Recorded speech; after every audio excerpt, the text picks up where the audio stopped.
Good morning. Uh-oh. Can you hear me?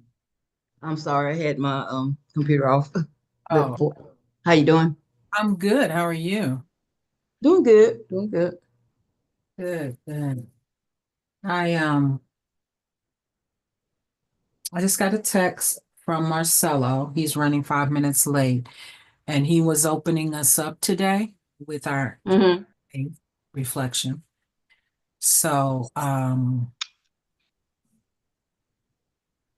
gonna look at something else. Good morning, Alice. I was Morning. Morning. sharing with Lisa that I got a text from Marcelo. He's running about 5 minutes late, and he's doing our interfaith reflection when he gets here. So I'm going to do something else I had planned to do. But I do have a question. Lisa, how have you arrived? Good, good. Good. Okay. Everything's going well. Excellent. Alice, how have you arrived? Are you awake? Yes. Good question. Okay, I would say okay. Okay, we'll take a okay. I this is probably TMI, but I have been struggling with an iron deficiency that has just been tapping my energy. And for the first time today after treatment, I'm starting to feel like myself again. Oh, good, good. That's Mhm. good to hear. Thank goodness. So I know Marcelo's, I'm going to be 5 minutes late, it's sometimes 10 minutes. So I'm going to look at something that I've been wanting to share. Turns out with both of you at different times. So I'll Hmm. look at that. And then when he comes, we'll pivot. Um, is that all right? Yes. Oh, Hmm. all right. Then let's do that. This is, let me know if you can see the screen. Yes. Okay. Is it large enough? A little bit larger, please. Okay. Yes, Got it. a And I little bit larger. better? Yes. Too large? Okay, that's good. And I can move it around. So I do not like the view I have, but it's good for what I got to do. So Dr. Dagmar, I think it's Greffe, I might be pronouncing the name wrong, created this chart of pastoral care roles. And I always find it helpful from time to time to revisit it because it each time you go back after you've been functioning as a chaplain and in a pastoral care role, it makes more sense. So over to the right, are you able to see my pointer? Mm-hmm. Okay, over to the right, it's role of interfaith chaplain. And their role can be as companion counselor, as representative sacred, or as a resource agent. That's kind of how it's framed in this diagram. What is helpful is to start in the middle as a resource agent, particularly a resource agent for spiritual practice. So you might give or help people have access to sacraments. You may give them rituals of initiation, rituals of reconciliation, rituals of forgiveness, rituals of grief, whatever it might be. So that's where you're a resource agent. Sometimes you're getting information about their rituals. So I think about the story Rodney Seeger shared about helping the Orthodox Jewish patients get information that they needed. So you're a resource agent. At another level, when you're a representative of the sacred in your pastoral care role, you interconnect them with particular spiritual practices. We're all very familiar with them. Prayer is a dominant one that we do, but there's also meditation. There's also some rituals that they may have, lighting a candle at Shabbat, a prayer mat, not just a prayer, being able to tell them where the sun is rising and setting, etc. Getting sacred texts, all sorts of sacred texts, whatever they may be, or other sacred resources. Someone may want something living, a plant in their room. And then blessings. We do all sorts of blessings. And then the outer layer, where we're function largely as companion and counselor, this is also the most common human experience, where that broad category of spiritual functions extremely well because it's not about any particular ritual or tradition. And this is where you are always functioning here, plus some of the other levels. So it's that empathetic listening. It's that presence. We always call it a non-anxious presence. Affirming, integrating, empowering. There may be some generic ritual prayer or blessing that you might do. Advocating, reframing, and exploring. And I think exploring and integrating are probably the ones that we sometimes kind of get are not as clear on. So, what would integrating mean to you? Integrate. How might you function in integrating?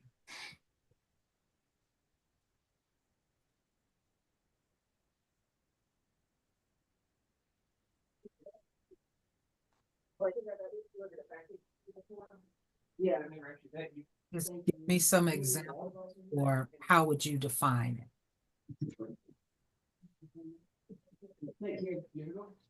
I hear talking.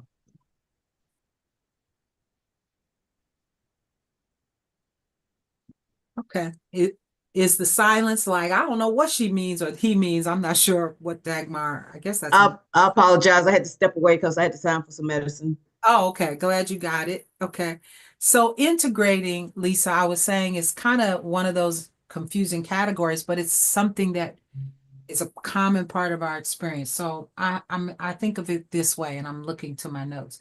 So it's helping individuals make sense of their experience, encouraging people to reflect on their life events, both joyful events and painful events. Seeing how they connect their faith or their personal beliefs or their worldview or their values with whatever's going on in their life. So that's that integrating for them. You might assist individuals in aligning their spiritual beliefs with emotional and psychological well-being. So a common experience for me when I worked in the mental health units was people often would want to deal with their depression with electroconvulsive therapy, and they had a belief that it was going to cause them to have amnesia because of the what popular renditions of ECT in the movies. And so we talked about that belief that they had, and I would do some reframing, I would do some educating and integrating of sort of their emotional and spiritual and psychological well-being, sort of bring it together. There is some amnesia, but there's not a lot, and blah, blah, blah, blah. And I would be careful not to go into the medical realm. Easy enough to ask an RN to come and explain that aspect. But I would stay in the spiritual care of the common human experiences. I want my beliefs, my values, my fears, all of that to kind of be integrated as I make a decision of whether or not I'm going to have this kind of care. A very important one is reinforcing identity and purpose, supporting individuals and understanding their identity and their identity in the context of their faith, their identity in the context of whatever's going on with them. So a real simple example that I often use is people will get a diagnosis, got a diagnosis of cancer, got a diagnosis of bipolar disorder, got a diagnosis of whatever else it may be. And they will begin to shift their identity to equal the diagnosis. So that I'm bipolar, and I would reframe that and integrate it into their identity and say, you're not bipolar. You have bipolar disorder. And then we would talk about the difference. And I would say, would you say I'm cancer? And often they would say no. Would you say I'm a broken leg? Or I'm broken because I have a broken leg? And they would go, well, no. And then we integrate it into their identity, because it's a big difference between saying I'm bipolar and I have bipolar disorder. So that integrating, it's a common part of what we do, and it's important. And finally, the last one that might be helpful is promoting healing through connection. So encouraging them to tap into their places where they may need to be reconciled with people, or they may need to do some forgiveness work. They may need to accept past experiences so that they have a sense of wholeness and a sense of what their purpose is now. Often when approaching death, the focus is on the dying, but often there are other things that the person needs to focus on and the loved ones around them need to focus on other than the dying. So how can I help them integrate their purpose in this moment, their identity in this moment with what's happening, and figure out what's going to give them the most wholeness? So empowering, I think we get any other one, because these are the ones that are most common in the human experience, don't require any religious tradition, whatever your beliefs might be, that we do the most. Empathetic listen, exploring, reframing, advocating, generic sort of rituals, empowering, integrating, affirming, being that non-anxious presence. And the reason it's helpful to revisit these is because we can get stuck sometimes only engaging in the spiritual practice. Mm-hmm. Just stuck in blessing, prayer, meditation, sacred text, ritual. Mhm. This outer realm is really where your interfaith skills are being strengthened, I hope, in your CPE journey, how to engage in these things. Okay. I have a question. Because I have this difficult, not difficult, it's complicated and when, like, for instance, a person who has bipolar.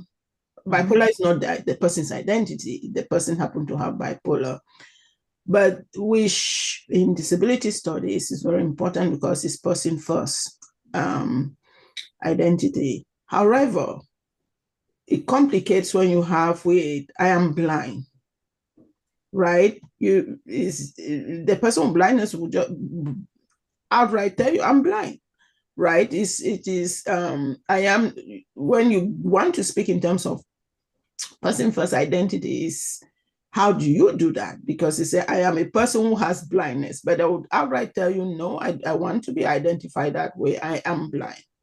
Well, Right. And so in scenarios where people identify that way, even if you want to do a person first, how do you do that in pastoral care?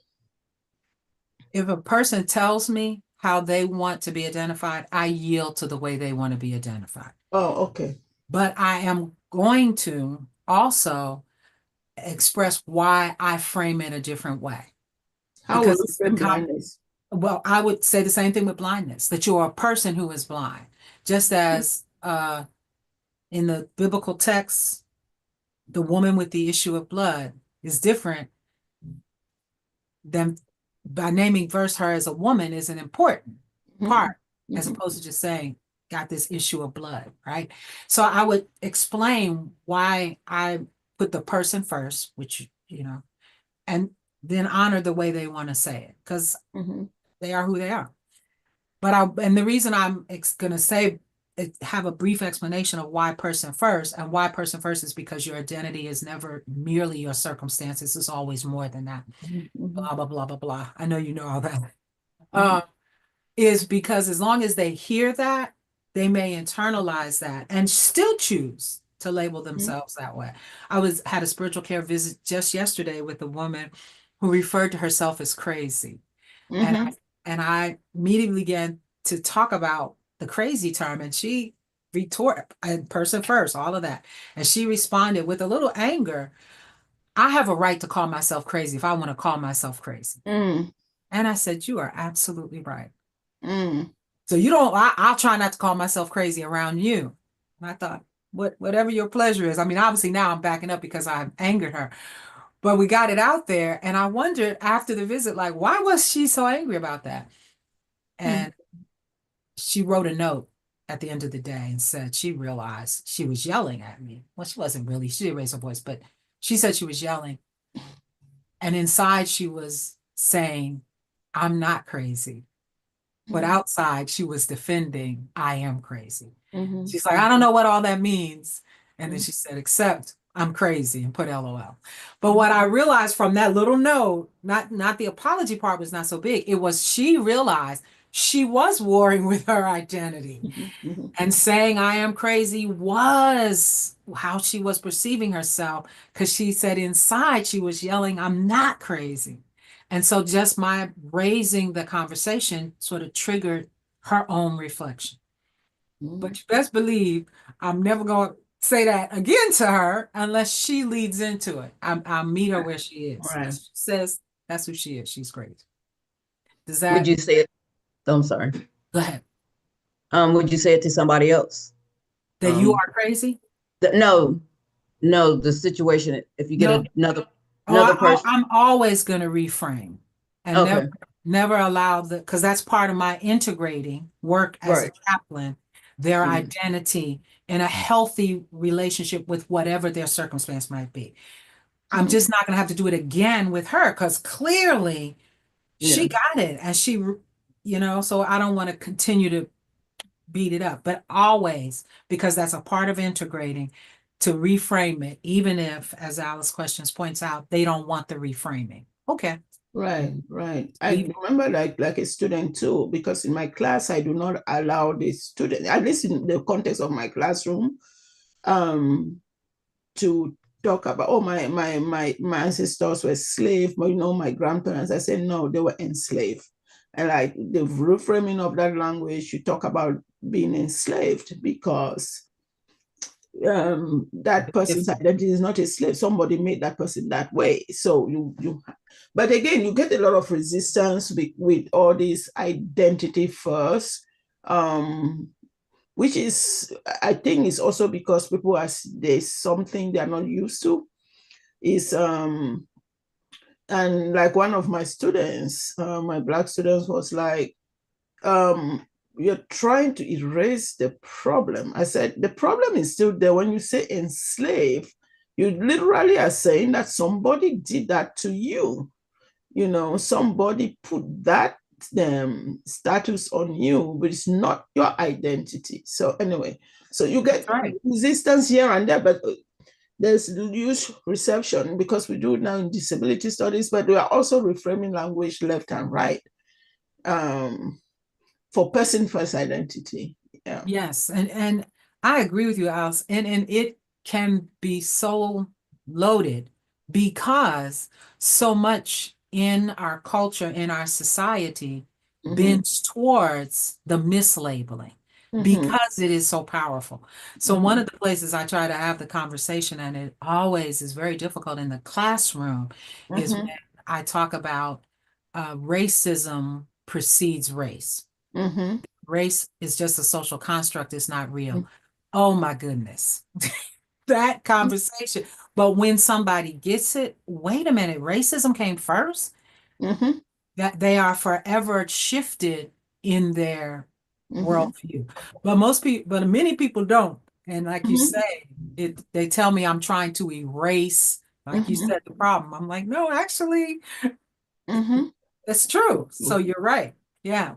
So that keeping in mind that particular skill, I love the way you equated it with that person first language. That's one of the things we do as a chaplain. So it's among those general skills. So thank you so much. So I will send you guys that that wheel. Thank you. Thank you. Yes. And from time to time I'll pull it out again. When we talk about assessments, because the wheel is helpful to help us in that way as well. So welcome, Marcelo. The crew Thank you. Thank you. understood you were going to be coming late. I did share that. And we are ready for your interfaith spiritual reflection. If there are no other questions or comments on the wheel. Okay, we're ready for you. Thank you. Let me share my Screen, please take it away. And your time starts now.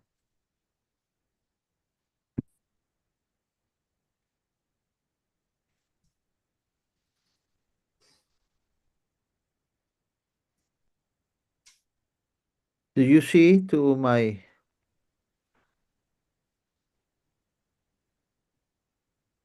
Yes, I can see it. It looks okay? great. Let me introduce a little question because my interfaith spiritual reflection is my experience with Catholic community.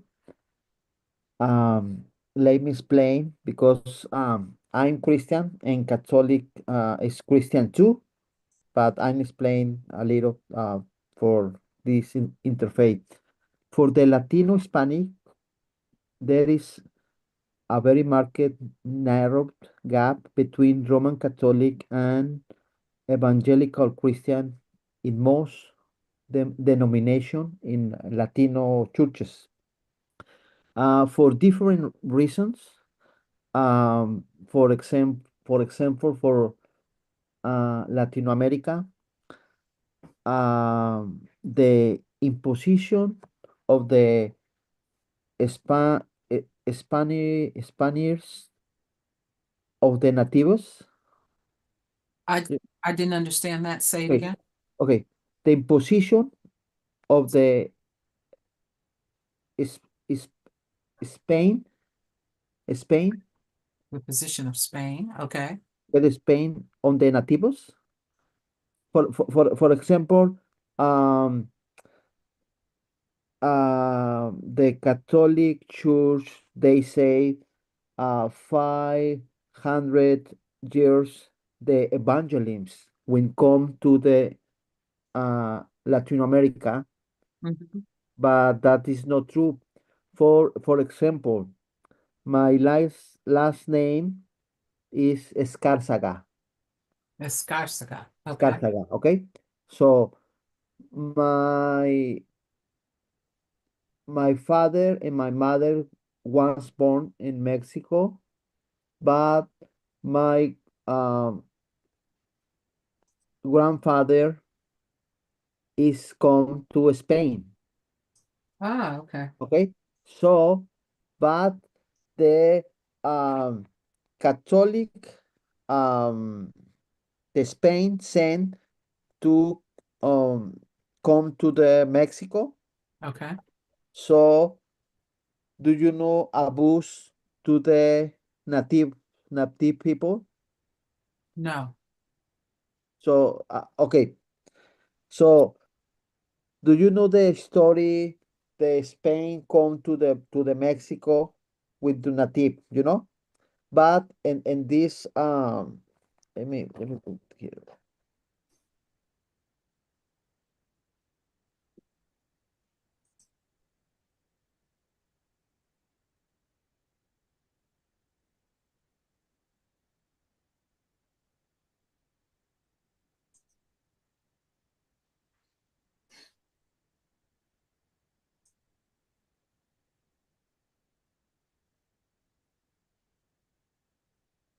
Okay, let me see.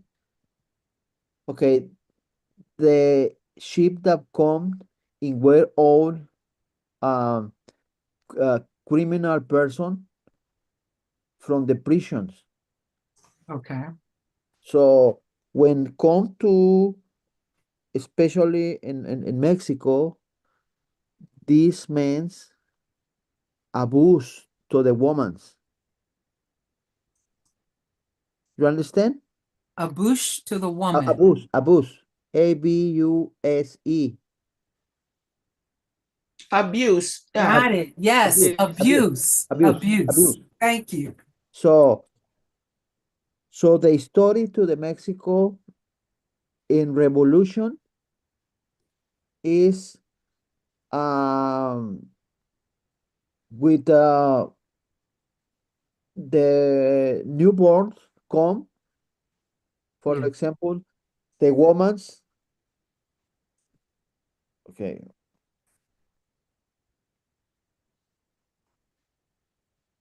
wait.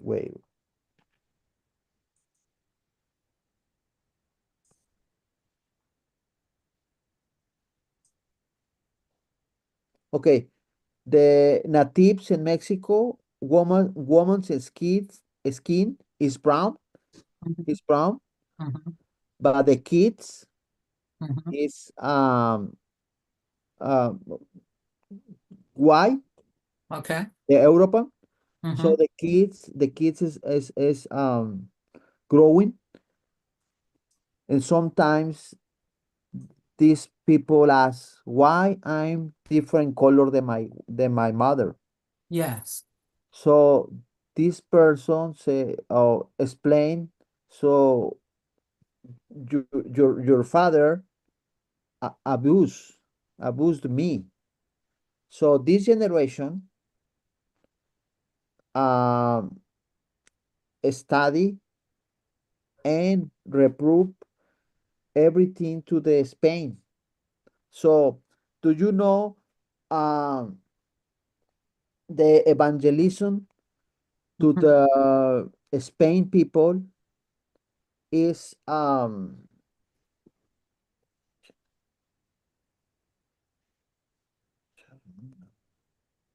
oh, wait.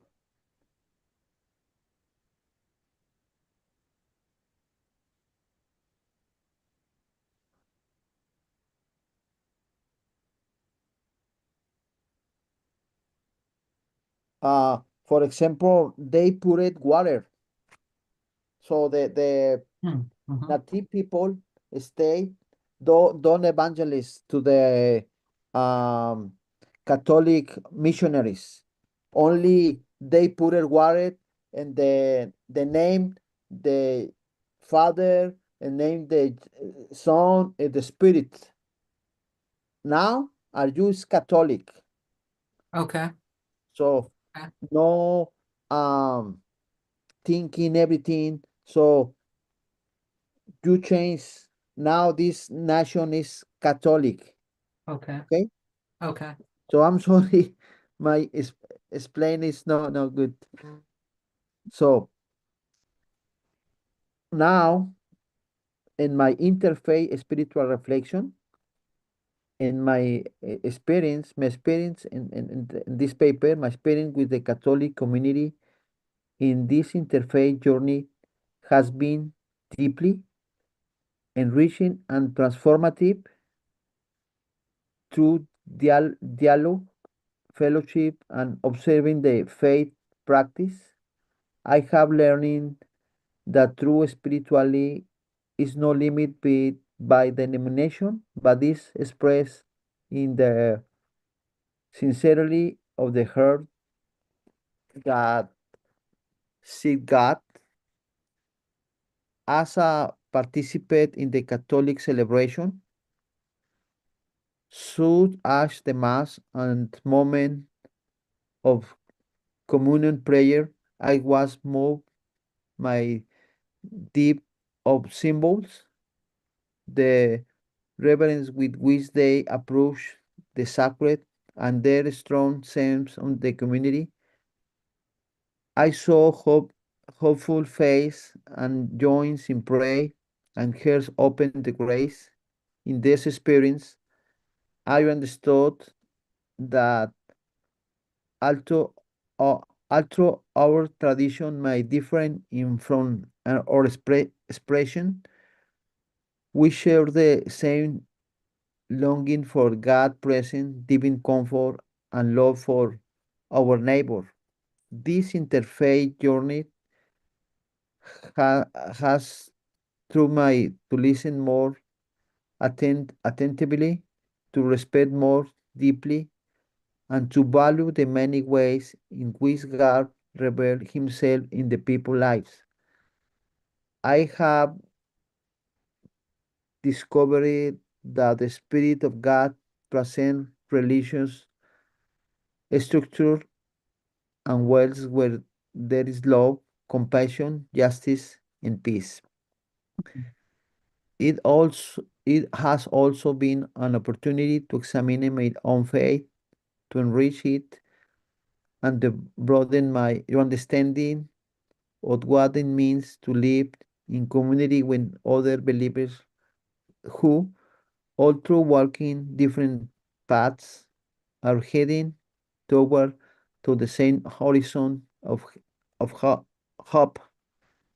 My encourage with the Catholic community remind me that as chaplains and pastors and believers, we are called to be brides, not berries, to accompany with humanity, no judgment, and recognize the God love is great that our human division. There is a mutual respect and open heartedness that true interfaith spiritual flourish. Flourish.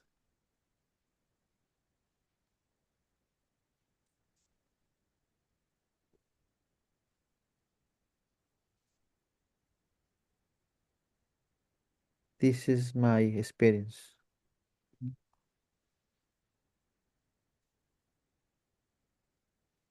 So I stay here in California for 18 years, but I see in this context,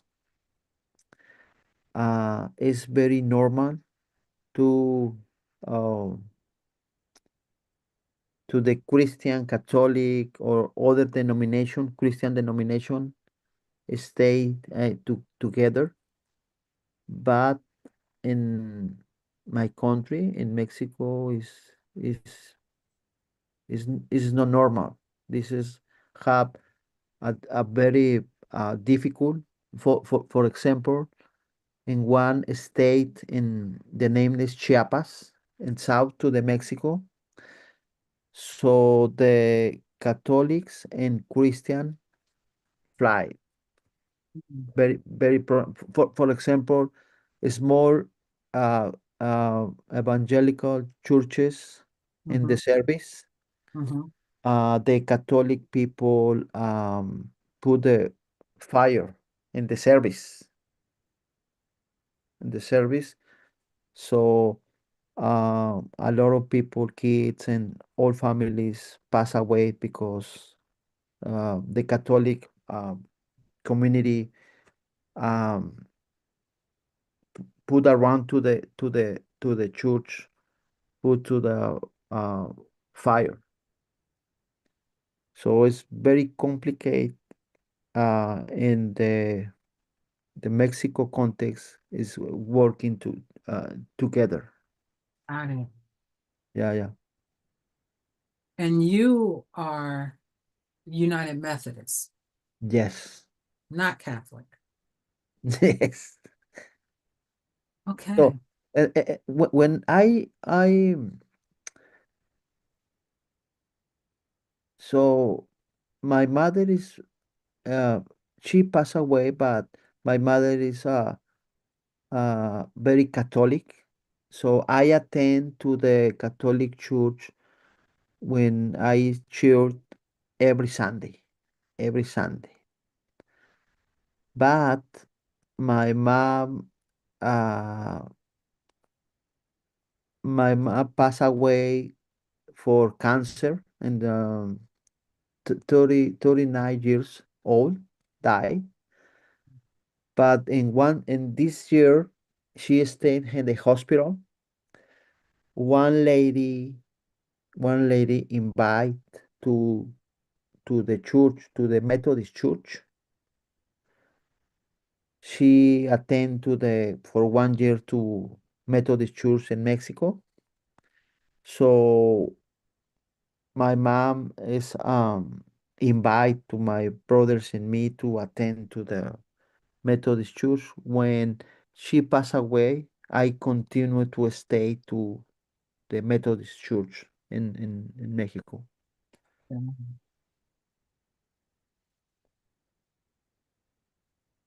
Thank you, Marcelo. Thank you. No, Thank thank you too. Lisa and Alice. Let's give some feedback.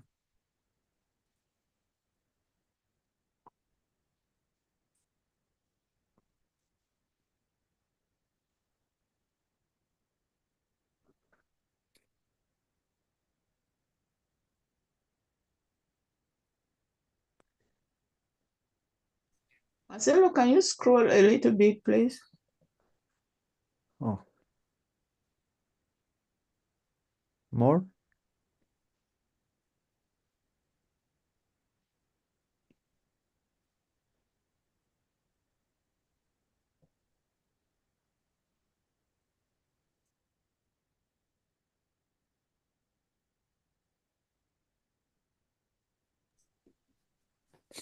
And my sister-in-law is a nun in Mexico. Is alone in Mexico? Yeah, she stayed in monastery for 35 years. She comes um, 2 or 3 times when um,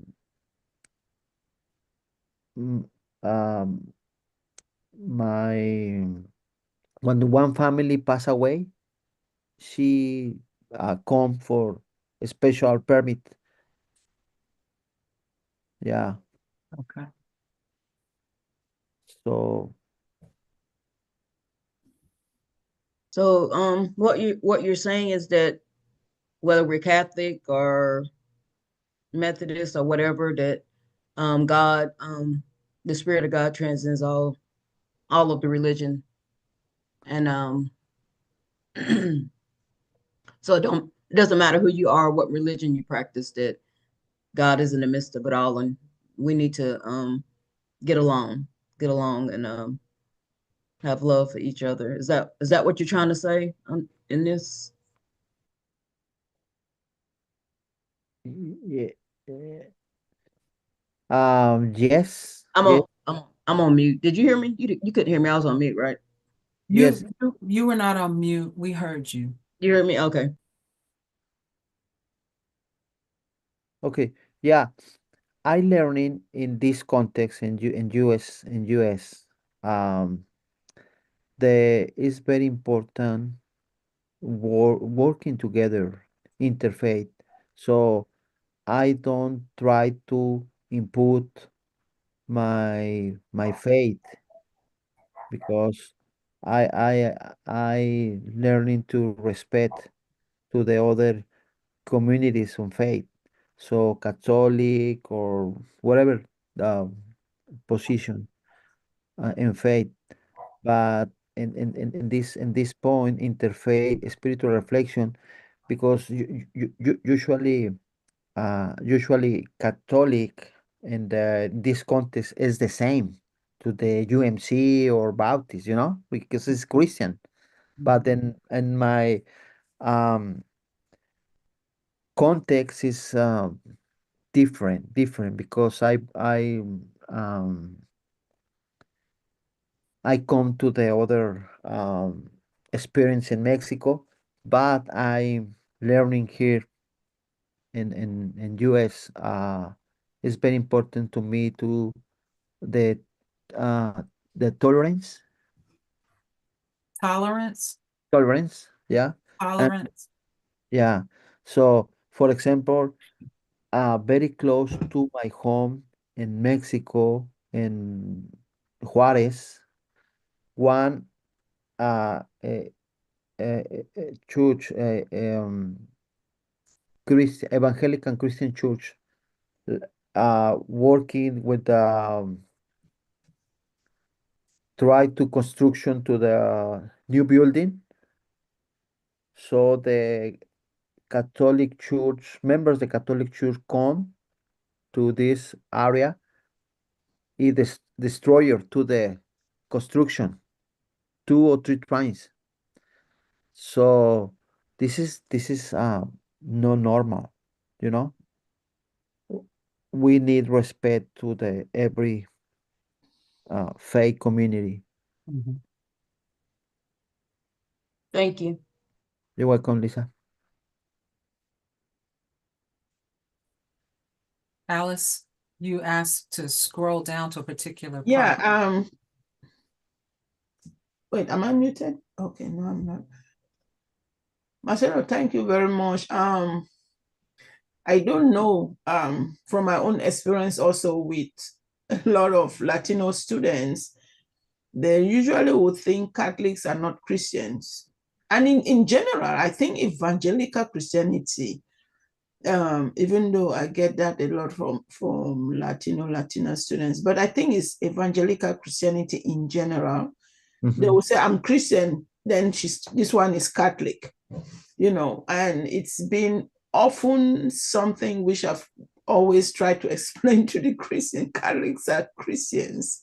Let's begin there, and then we can talk about denominational affiliations. But anyway, I get why this is important. I wanted to ask, is this experience something you intentionally do, or is this something you recently did? I do not understand. For the interfaith reflection, is this like this encounter or with the Catholic denomination or worship together? Is this something you do as intentional interfaith reflective moment, or is something you usually do? No, it's intentionally. It's intentionally. Okay. Yeah. Mhm. So it's very important to the Christianity story in my country. For Mhm. example, only the control the politics in Mexico for a long time ago is the Catholic. So only two um, person attend to the school, only to the rich people, you know? No field workers don't have opportunity to attend to the school. So when the missionaries, Baptist, Presbyterian, Methodist, this is three. I think Lutheran, Baptist, Methodist. I don't remember the other one. Come to the Mexico is not for planting churches. Is established to the schools, the first school for the poor people. So this is the first goal, teaching to the new generation to learning the language, Spanish language. So the first goal is to start to the schools, hospitals, and next to planting uh, churches. So this generation, this generation is important because the first president in Mexico, the first Christian president in Mexico, he separate to the religion to the state. You know, this is very important to our nation because only only the thinking in the Mexico is only with the Catholic thinking, you know. Mhm. So it's important to lay people, the lay people participate in politics, participate in decision. By light people, do you mean light people as in light skin or, No, lay people is no religion, oh, no religion? no Okay. religion people, Okay. Okay. Okay, lay people, I think. lay So, Got people. it. Yeah, Oh, yeah, lay people. Thank lay you. people. Lay, lay people. That's lay. Okay. Yeah, yeah, yeah. So Marcelo, in part, what you have offered here is a personal interfaith experience, right? And a reflection. So when I look at the title of this assignment, Interfaith Spiritual Reflection, I understand how you're interpreting it. Like, here is an interfaith spiritual experience I have had. And so it's a little different than how I might have imagined, our presentations would be.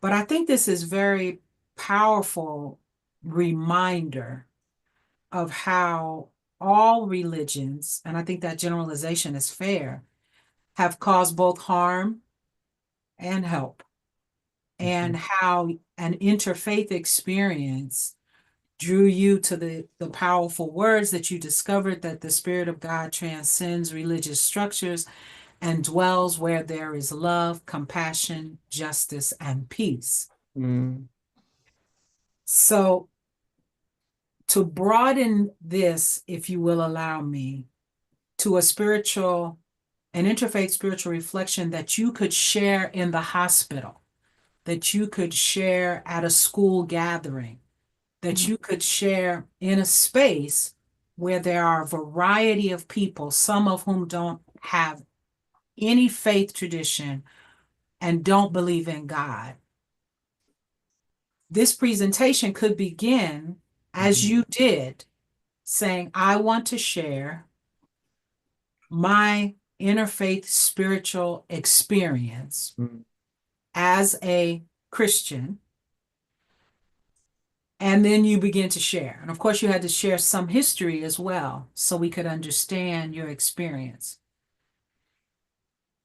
And when you get to this paragraph that's here right now, this interfaith journey has taught me, and you're able to say what to listen more attentively. mhm, That begins to make it more inclusive, Marcelo, for mhm, people who are receiving this, to respect more deeply and to value the many ways in which God reveals God's self in people's lives. So that's your takeaway. mhm, That's your learning, including how you've discovered that the Spirit of God transcends religious structures. mhm, And I think the thing that could push it to that place of everyone being able to hear it without feeling like you were trying to push a religion on them mhm. is the way in which it reminds you that with humanity, love, compassion, justice, and peace are something we all can have in common without or with religious affiliation. Yes. So that allows this personal reflection. You put it in context as you did, and then you can broaden it. So there's nothing, quote, wrong with offering an interfaith spiritual faith reflection where you might be facilitating it for a diverse group of people when you put it in context. Does that make sense, Mhm. everyone? So thank you. This is a different spin on um, So in on my the assignment, but Thank you. I think it's powerful. In my experience in my clinical hours, Mm-hmm. this hospital is a Catholic. Mm-hmm. So Yeah. I attend to the mass uh, Yes. 2 or 3 times a week. So it's only the father, the other person in me in the mass Right. because this is transmission to the um in the hospital in the channel 4. So Mm-hmm. every patient can see to the mass, but I Yeah. attend I attend to the mass, but I don't participate to the um Eucharisty. Mm-hmm. I'm staying all the mass, but I don't participate in the Got count. it. Right. This is a good experience for me. Yeah. I can appreciate that. And I can appreciate the impact on you and appreciate you sharing it. Um, any other feedback for Marcelo? Thank you. Thank you, Donna. Thank you, Marcella. Thank Uh, you, Lisa. Thank you too. And I like what you say, the reflective moment that shows that in our diverse faith, Yeah. we call to build bridges, and that is really the interfaith to build that bridge with the Mhm. other, and how those interfaith reflection really shows the common ground by which we build bridges. Right. Thank you, Lisa. Alice. That's Mm. powerful. Yeah. Thank you. Thank you. Thank you. So I have a question, Donna. Please. So um for this reflection is Yes. similar for Zen every week or not? The same for every week? O sea, No, so, this was a specific assignment where everyone in the group, at least one time in the course of our unit, would okay. offer an interfaith spiritual reflection for us. And I'm so hearing how the title is not good. You're teaching me how I need to change the title of that thing. But that's what you were doing. You were doing that assignment, which you only have to do one time, which you just did it. Okay. Um, and it is the interfaith, and it is the interfaith spiritual reflection. So this is where it is in your handbook. Let me see if I can make this bigger. I don't make this bigger. Can you all see that? Yep. Okay, so the interfaith spiritual reflection evaluation form, Carmelo, is what we would all fill out for you. So we would say, did it reach the time limit of 15 minutes or did it exceed it? It exceeded it a little bit. Did you use language and readings which were gender inclusive? Everywhere except for your God talk, you refer to God as He, but everywhere else your language was inclusive. Ask you to agree to a belief that was not your own. No, I don't think you did. Assume you had a faith perspective knowledge that you didn't have. No, you asked us, do you know this? And I was like, no, I don't know that. And then you had to explain it.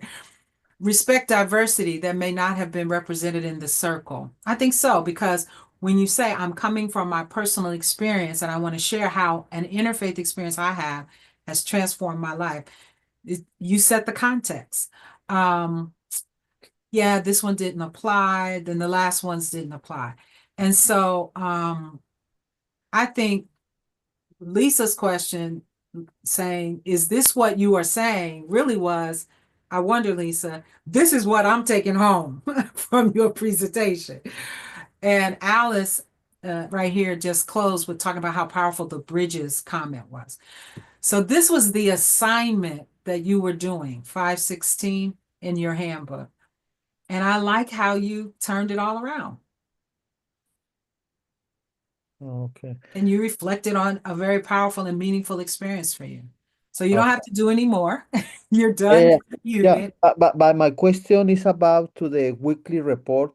Yes, this is O- different than the weekly report. okay. Or the challenge in my staff meeting or when one passion or this is I need 25 reports, right? You need 25, actually it's not 25, but somewhere around 25 weekly reflections, Weekly reflection. Okay.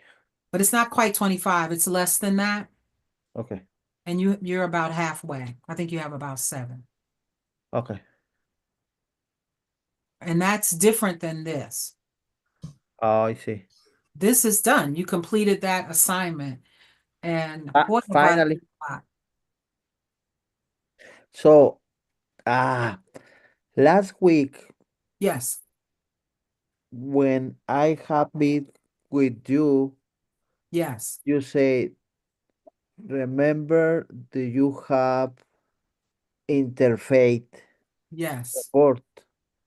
But I thinking the my homework and verbal verbal verbal Verbatim, verbal verbatim. this interfaith verbatim. I put to the witness of Jehovah. Correct. You did a Yeah, verbatim when yeah, but you, my confuse is this and this homework is an interfaith. yes, Oh, I'm yes. sorry. I'm sorry. No, I appreciate that. And your interpretation of it is helping me understand. I can make it clearer as an assignment. So I got it. Thank you. And I got something out of your reflection as well. Thank you. That was Okay. powerful. Thank you. Thank you. Thank you. Thank you. Thank you. We all okay? Mm-hmm. Good. Take a 10-minute break. I'll see you in 10 minutes. Thank you. Come back with a didactic. Thank you. Thank you, Marcelo.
Thank you guys for coming back on time from break.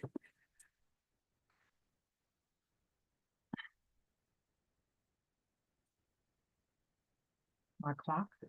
So what will unfold for the rest of our day here is I'll share the didactic on goodbyes that I emailed to you. And I apologize. I realized I emailed it as a PowerPoint as opposed to a PDF. So if you need me to send it again in a format that you can open, if you weren't able to open that PowerPoint and save it as a PDF, please just shoot me an email and I'll send it to you in a different format. And then after that, we will break for our self-care education and practice session. And then when we come back, I want us to reflect on the 3 videos that we took a look at. Okay. So Alice will join us soon. There she is. So I was just going over how we are going forward, Alice. Let me share my screen. Let's see if I could do this way. Okay, can you all see that? Okay, thank you. So I love this quote. It takes a minute to say hello and forever to say goodbye. And it's a wonderful reminder of how intentional we have to be in our goodbyes. And there are all kinds of goodbyes. And one of them we've experienced together where we said goodbye to a member of our group and we didn't have the person present. All of you took a moment, though, to acknowledge the person, to give words of appreciation for the time with, it was Dan, words of appreciation for the time we were with Dan, expressions that you'll be missing him. And you did it in writing, just as Dan in writing via email informed us that, he would be leaving. And so I don't know if Dan replied to any of you individually, but he didn't have to. But that was an example of saying goodbye. And at the time I commented that I thought you all did it well, including Dan. And so here we're going to talk about a particular kind of saying goodbye, specifically around dying. And we know in our role as spiritual care providers, supporting a person who is dying is a profound responsibility for us as chaplains. And we do this a lot in whatever context we may be in. So I just want to lift up what I might consider these 6 key concepts and try to focus on specific tasks that can guide us and create some space for us to share kind of our personal experiences or connections with any of this that might stick out. So I'm going to try to move through it fast enough for us to have some conversation and some dialogue. So the first one is presence and listening. That's one of the key concepts I want to share.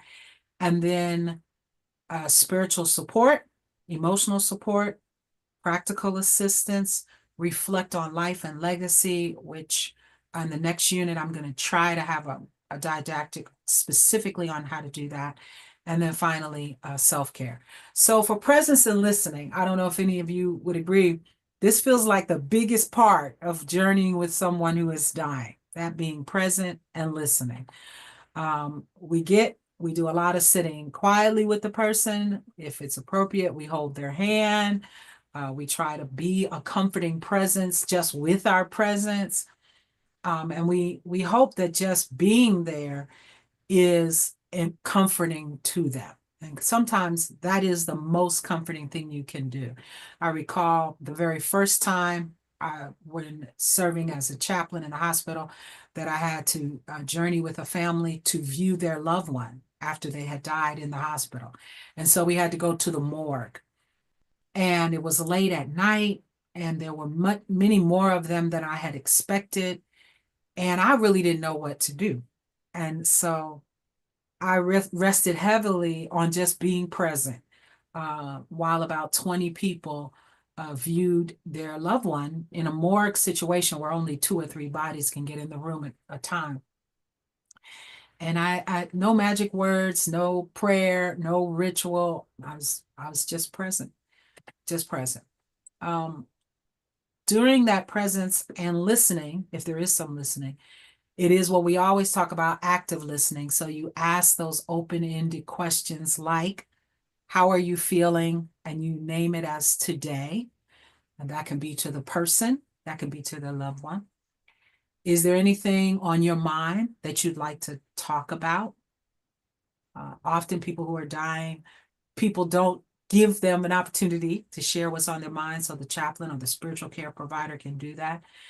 And be willing to listen for their fears, their hopes, whatever their reflection might be, to validate their feelings, and as much as possible, provide a safe space for them to express themselves.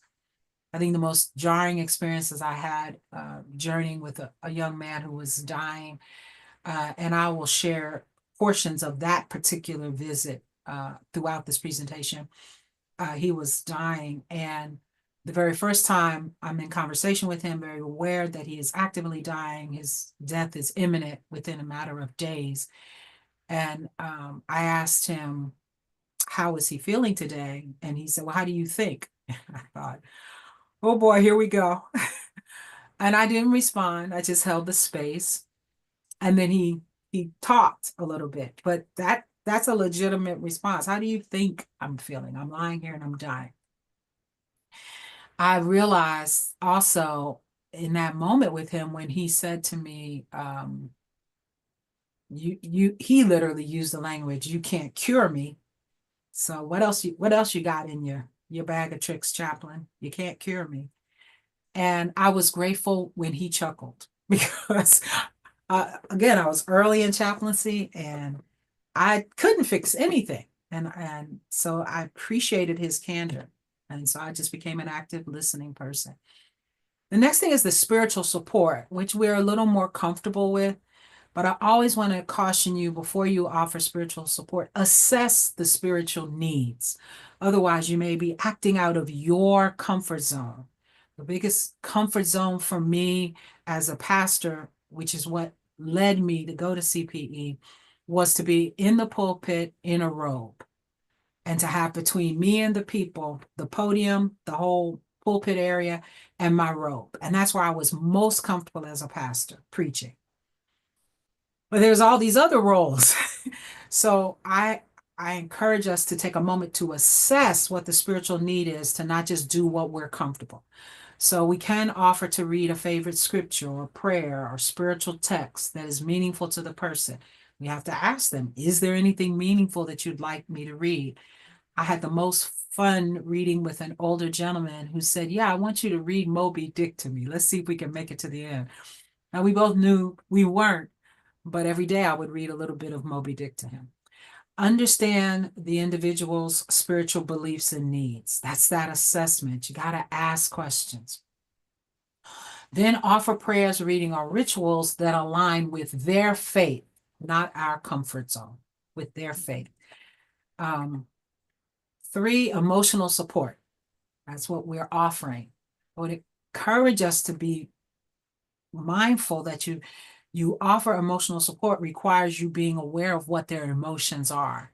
And so as difficult as emotions can be to talk about, you do have to plunge into emotions. So you provide words of reassurance, such as you're not alone. It may be it's okay to feel what you're feeling. Other words of comfort and reassurance that grow out of your assessment of their emotional needs.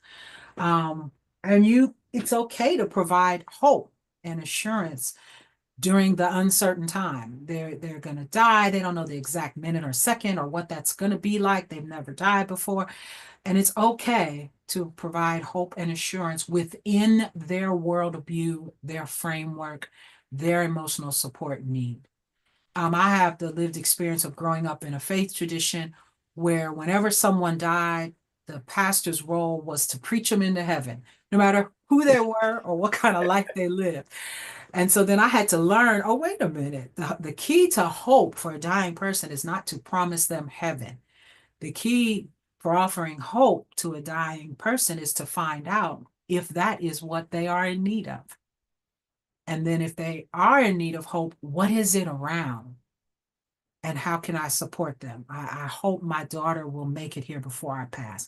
Well, how can I support them in doing that, and et cetera, et cetera. So emotional support is some of the specific ways we do that. We encourage the person to express their fears and their hopes. We validate their emotions. by saying it's understandable to feel this way. We extend our care to the family, helping them cope with their emotions as much as we can, preparing them for the loss. Often saying things like, even if your loved one is no longer responding, medical science teaches us that the last thing to go is their hearing, if they are a hearing person. And so we encourage people to still talk. We encourage them, if they're comfortable with it, to touch, if that's something they're comfortable with. So supporting those family members. Again, you have to assess what they need. And then there's practical assistance that we get to do. One of the most practical things that I did in that viewing with the large family in the morgue was provide tissues and water. At some point I felt like that's all I'm doing, but that's okay. I'm providing tissues and they needed water. I'm providing water. So what might the practical assistance be in the end of life planning? You can help the person articulate their final wishes and document them, which can be so important. Maybe 3 weeks ago now, maybe a little less, journeyed with a gentleman who was transitioning, and his wish was to die at home. And that just was not medically possible because he couldn't be made strong enough medically to get home. And so understanding that was his wish, acknowledging it, letting him know the medical team was not able to support that decision because he was in such dire health, and ask him, how can we make this hospital room, this hospital bed, this place that he was in right now, home as much as possible? And of course, initially, his reaction is, I just want to go home. And I just created space and asked him what could make this a little bit like home, because that's not going to happen. And so there were some things he wanted. He wanted an altar, just a cloth with particular things on it. He wanted candles. So I was able to get the battery operated candles. He wanted, a fresh piece of wood from the ocean. I just so happened to have a piece of driftwood in my office, so I was able to bring that. So there's a few things. And then as his altar was growing every day, he kept asking for more things. And I kept waiting for him to say, okay, it feels like home. He never did say that, but he kept adding to his altar because he accepted he wasn't going home. What's the best I can do with your wishes? Ensure that to the best of your ability that they communicate to the family and to healthcare providers if there are some wishes that they have. Sometimes chaplains are involved in saying they want to do not resuscitate. They want this or that. And then I just connect the people who document that properly for the patient. And then assist with other practical matters, like, I want to be cremated, but I don't have any family members. What's going to happen to my body? And so I can assist with them with that and talk about what that'll look like. Coordinating care, that's a big part of the practical assistance, particularly if hospice is involved. Coordinating that comfort care and empowering the family to be comfortable with using pain medications that have been given to provide comfort care. To talk about dying with dignity, as this was something that was important to that person. How do we do that? So it's sometimes advocating for the person's comfort and communicating to make that possible. And a lot of times it's asking the question that in a hospital that often you're asked is, what's your pain? And then they're asked to put it on a scale of 1 to 10. Sometimes when they transition to home, to hospice care, that question isn't being asked. So I might observe, your brow is very, very, very wrinkled and tight. Are you in pain? And then they will respond, and then I can empower their loved ones to provide more pain medication. Beautiful question that a doctor asked a friend of mine who was transitioning that I was so grateful for. The doctor said to my friend, what's more important to you? To be coherent, awake, alive, and able to talk and communicate with everyone around you to the best of your ability as you die, or to die with as little pain as possible, knowing that when you take those painkillers, you're not going to be able to communicate with the people around you very well. I thought, oh my goodness, that's a wonderful question. And I was emboldened when my friend answered, I don't want no pain. Sorry, y'all. I might not be able to chat much. And she kind of chuckled and laughed, but it was such a source of relief because then I knew every time I visited with her and was with her, I prioritized attending to her pain, knowing that that was her priority. And then reflect on life and legacy. People want to reflect on their life and their legacy, and sometimes their loved ones can't handle that conversation. So the chaplain, the spiritual care provider can. So you can guide the person through a life review and ask questions like, what are some of your happiest memories? I take notes. What are you most proud of? And allow them to reflect on it. Encourage the person to reflect on their life, their achievements, their relationships, and it can provide for them a sense of closure and it can give them peace. It works for me as a tool, as a chaplain in each of the settings I've been in a variety of ways. Let me take in the setting in the correctional facility when I was in working in the prisons. And so I'm facilitating this patient, this prisoner who, this person who is imprisoned, who is dying, in a life review. And so I asked the question, what are you most proud of? And I'm taking notes. And what's the most important achievement in your life? And I'm just writing these things down and listening. And I'm writing so in part I can repeat them to him, right? And he so that he feels heard. And so this is powerful moment of closure and peace. What I had not anticipated is that I would come in contact with family members because that usually never happened. And so I was actually at the prison in the office, and I got paged to come outside, and it was to be with the family members. And I thought, oh, wow. And so I said, I'll be right back. I ran to my office, grabbed that notebook, and I went back out and I sat down with the family members and I said, I want to share with you, with his permission, which I did say to him, do you want to share this with anyone? He was, I would love my whole family to know, but nobody's coming. And that was the end of it. So that's why I didn't anticipate meeting the family, but they did come, but he had passed. And so I was able to share that. And I appreciated in the moment I was sharing it, how much it meant to them. It meant so much to them that he said he wanted them to receive it, even though it was a casual question on my part. Who would you want to hear all this great stuff you've done? I think that's how I asked him. He said, everybody, my whole family, whatever, right?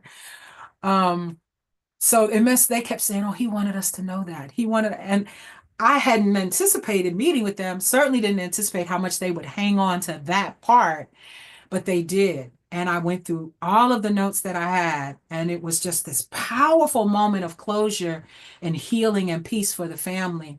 And then they said, can we have that? And I was so caught up in the moment, I was like, sure. And I just gave him my whole book. And I was like, oh, wait, hold it. And I had to take the book back. And we all kind of laughed, and I tore those pages out. But it was just a casual life review for the person that ended up being so healing for the family. And there's a way in which you can do that as a chaplain when family members, they're so overwhelmed by their grief, they may not ask those kind of questions.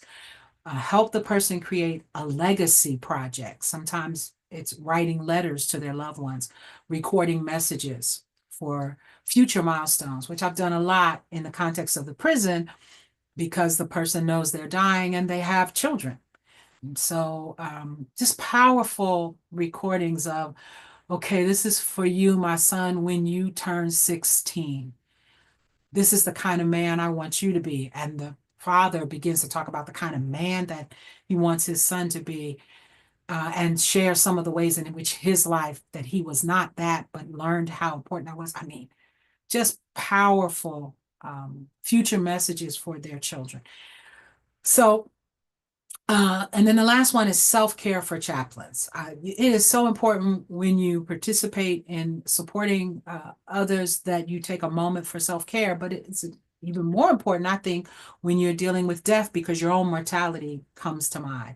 So not only I think it's important to schedule a regular debriefing sessions, with your colleagues, with the supervisor. That's what the individual supervision session often becomes, an opportunity to debrief.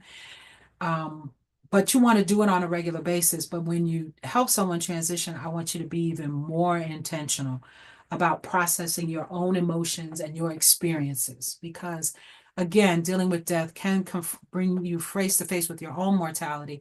But also, when we're dealing with death, we can get so many emotions within ourselves that come up, past deaths, delayed grief, all sorts of things.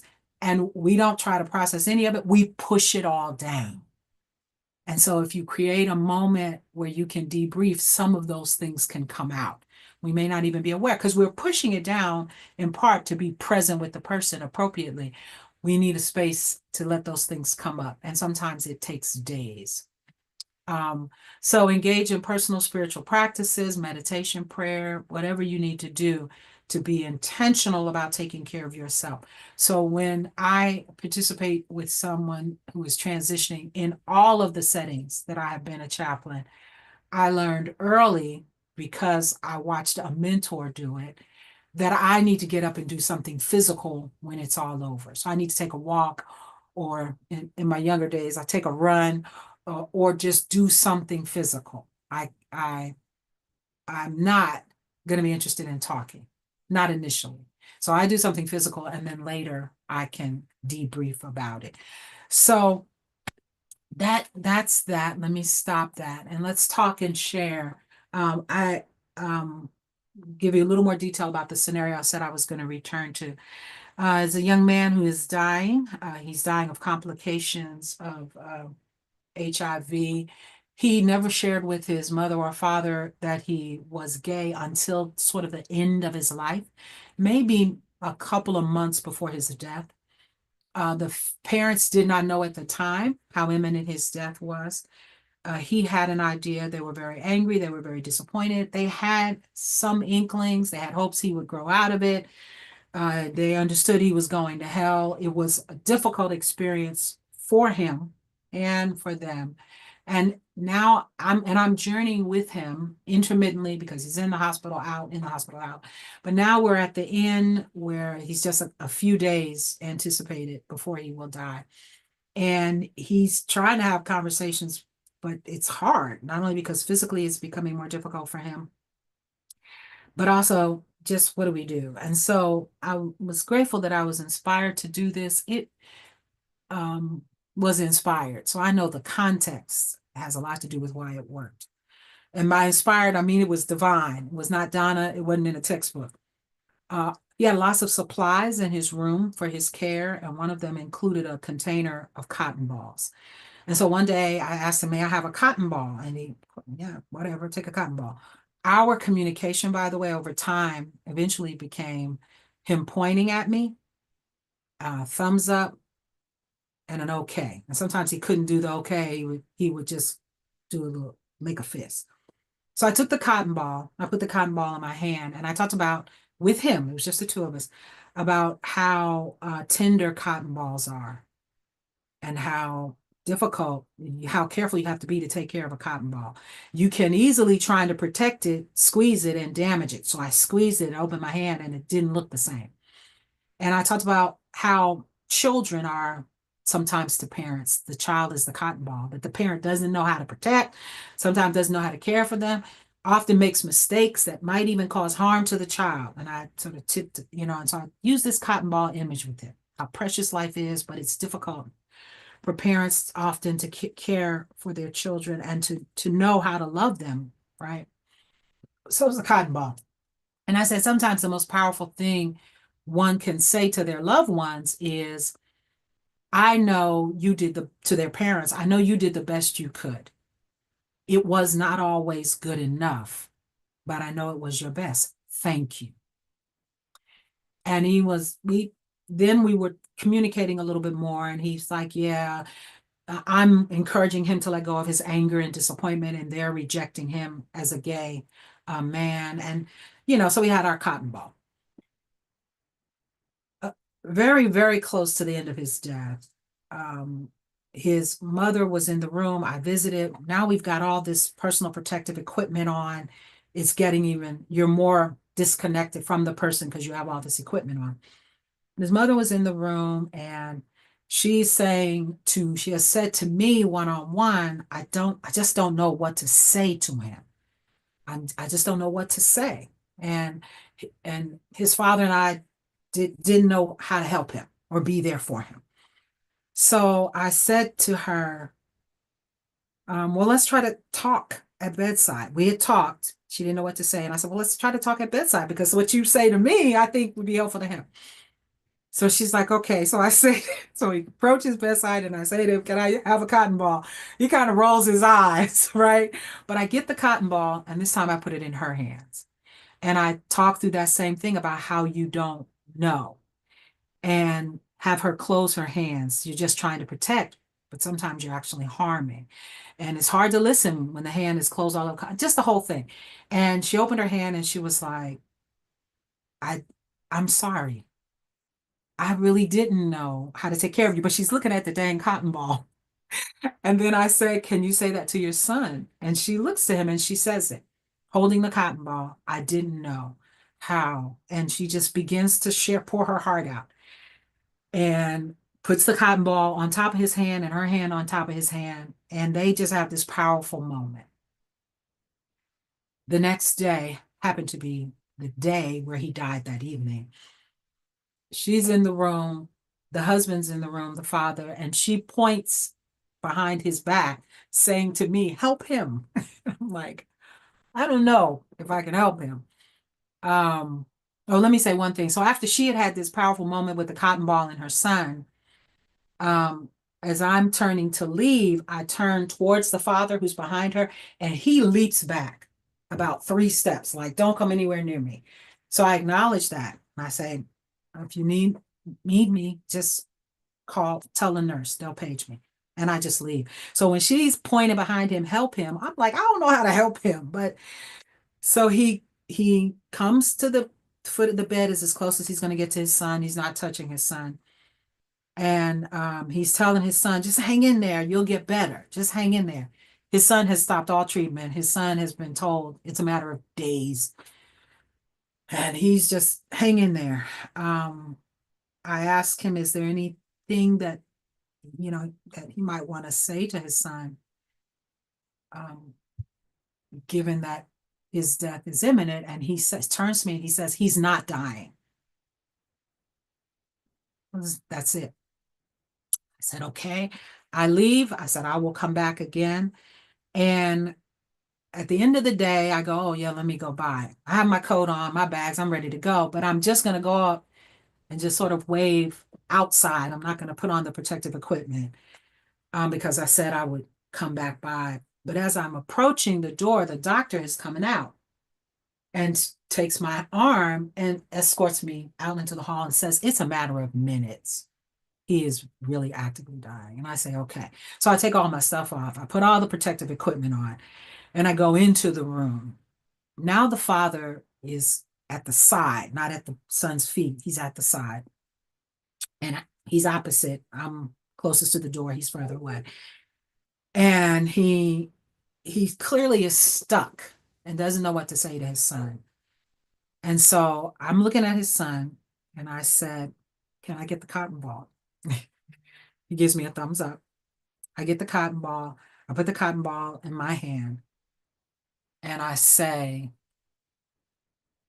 it is so difficult. I started again, and the father stops me. He goes, I know. I was here when you said that before. I just don't know what to do now.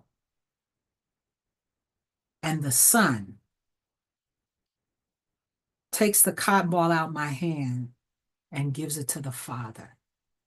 And he says, I know you. And then he couldn't speak anymore. He was both due to the limitations of his voice. So he pointed at me, and I realized he wanted me to complete the sentence that the conversation I'd had with him. And I said, I've done the best that you could. And the son does a thumbs up. But the cotton ball's in his father's hand, and he's keeping it there. And then he says to me, and I'm like, I don't want to say the last part, but I say it. But even though you did your best, sometimes it wasn't good enough. I hold that space. The son. And I said, but I forgive you. And I thank you for your role in my life. And the son does this. And the father says, you're welcome. And it's silence. That's all he says. He never says anything else. And his son takes a deep breath and never exhales. And so the mother is in a different place of healing and transition. You know, they've had a different kind of connection. And the father's standing there and he goes, well, what good was that? And so I reframed, he's like, he just died. Nothing happened, right? And he's still, he lets his hand go. He has the cotton ball in his hand now because his son put it there. And he goes, what good was that? And I say to him, I wonder if you're saying you're welcome gave him permission to let go. And for all that you are sad about some version of this that you weren't able to do with this child who was living with you, you sure gave him a great gift in his dying. Then the father began to weep. And he thought, I did that? I suddenly realized this man he just didn't know what to do. He kept saying it and he didn't. And that was all he was going to have for closure. They were not going to do a funeral. They were going to cremate him. They were not doing a memorial service because they did not want to deal with his community. They didn't do any of that. There was a memorial service for them, but they didn't participate. I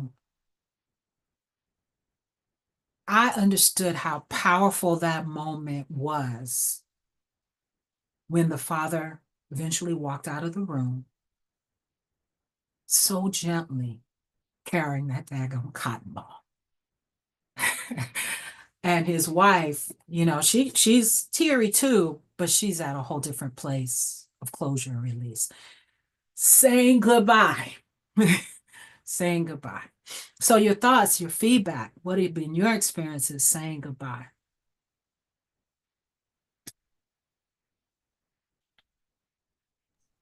Boy, that is such a powerful moment. I mean, it's very touching, powerful moment. And I think I'm triggered by those kind of open-ended questions that you raise. And it really confirms the importance of asking the right question, but questions that are very open-ended to allow, because those simple questions allow for closure, not only closure of the care recipient, but also family or father in this case. For me, it's very profound, you know, as one who just accompanied someone in her last day, that importance of, as you said, which moves from just being that a silent presence, and when the ability to ask open-ended questions and not think that you know what they need, which is crucial, and which is something like, do you want to pray? Do you want to, you know, just don't assume you know what they need and find out what they need. Yes. Most. I think that's what I'm learning there. And it's very powerful. It leads to, in these particular examples that you just iterated, it leads to powerful closure and powerful ending, I think. And I think, thank you for that. And I think that is a really teaching moment to be more intentional, and not, because at that time the person is very vulnerable, and we think that our presence as a chaplain is to know what they need and offer what they need, but we don't know what they need. But asking them different open-ended questions allows for in probing what they actually do need. I like that very much. Thank you. Yes, yes. Well said.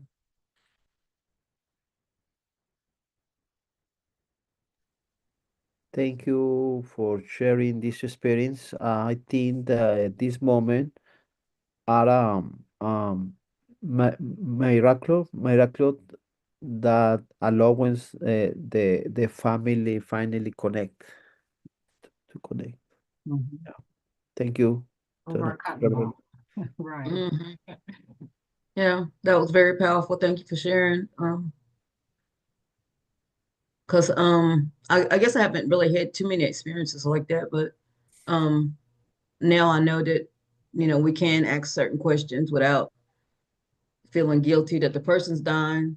Should I be asking him what he wants? Should I, this is your, you know, um, reflect on his life achievements, what's, and all that stuff, You just feel like sorrow and mourning. You don't feel like, you should be asking those questions, but I guess now I know that we should be asking those type of questions. So thank If you for not, sharing that. yeah, if not you, who? Because the family is And yeah, too much in sorrow to ask that. Yeah, right. but they want to know when it's available to know, but they don't even realize. Yeah, but you are the one that can ask that question. And it doesn't I mean you can't say it any better, but I want to put the CPE language on it. Where you keep saying you don't have to know, you don't. But you do have to ask those open-ended questions. That's part of your assessment. Hmm. Keep assessing, keep assessing, keep assessing.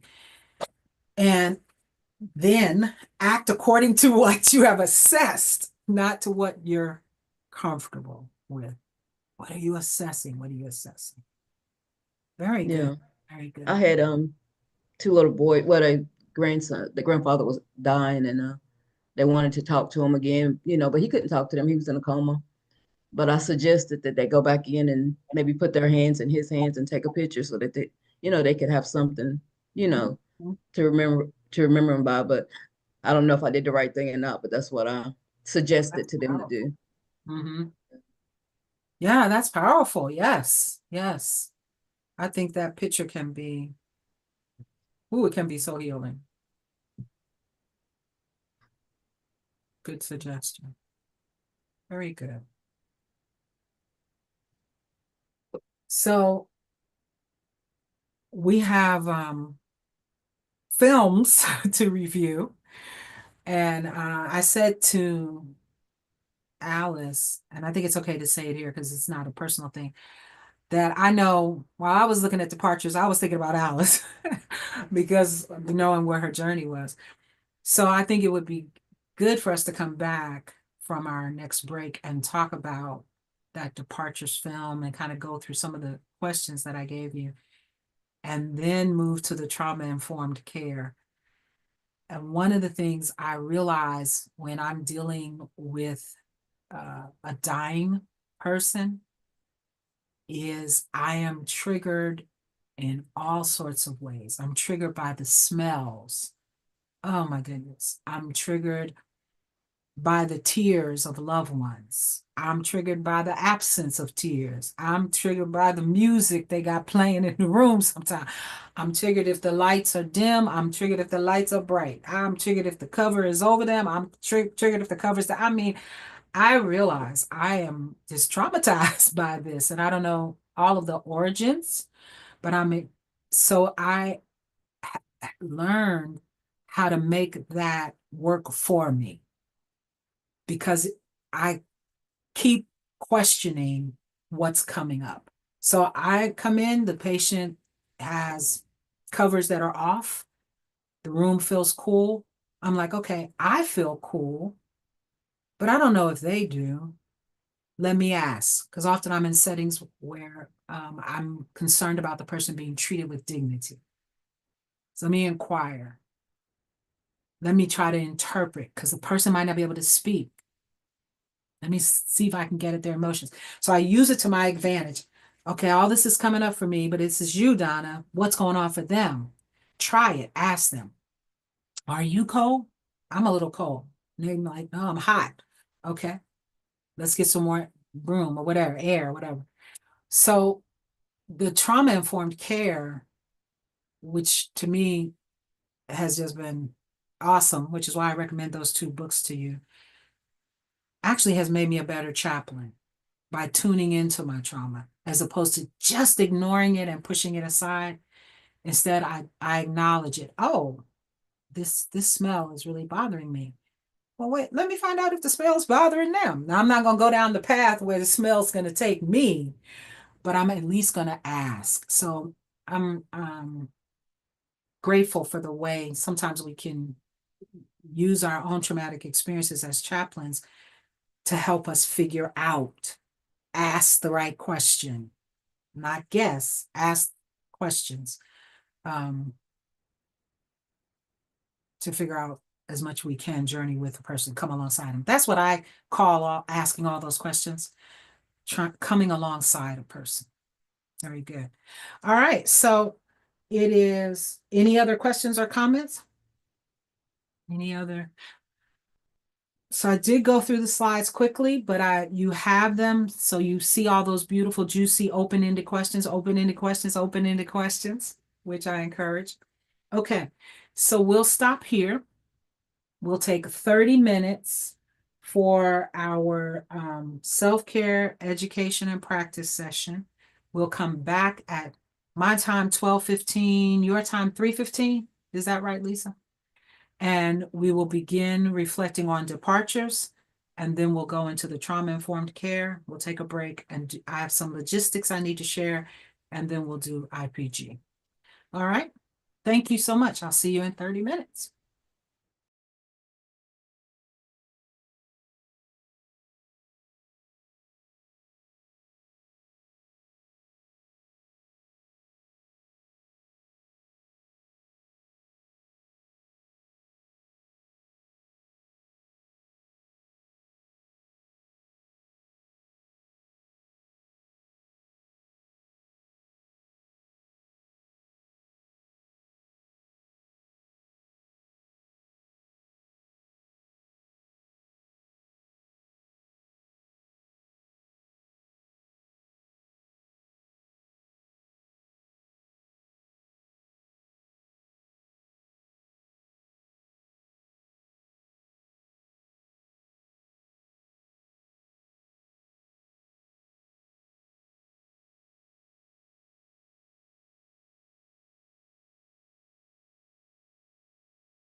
Lisa, you are so punctual.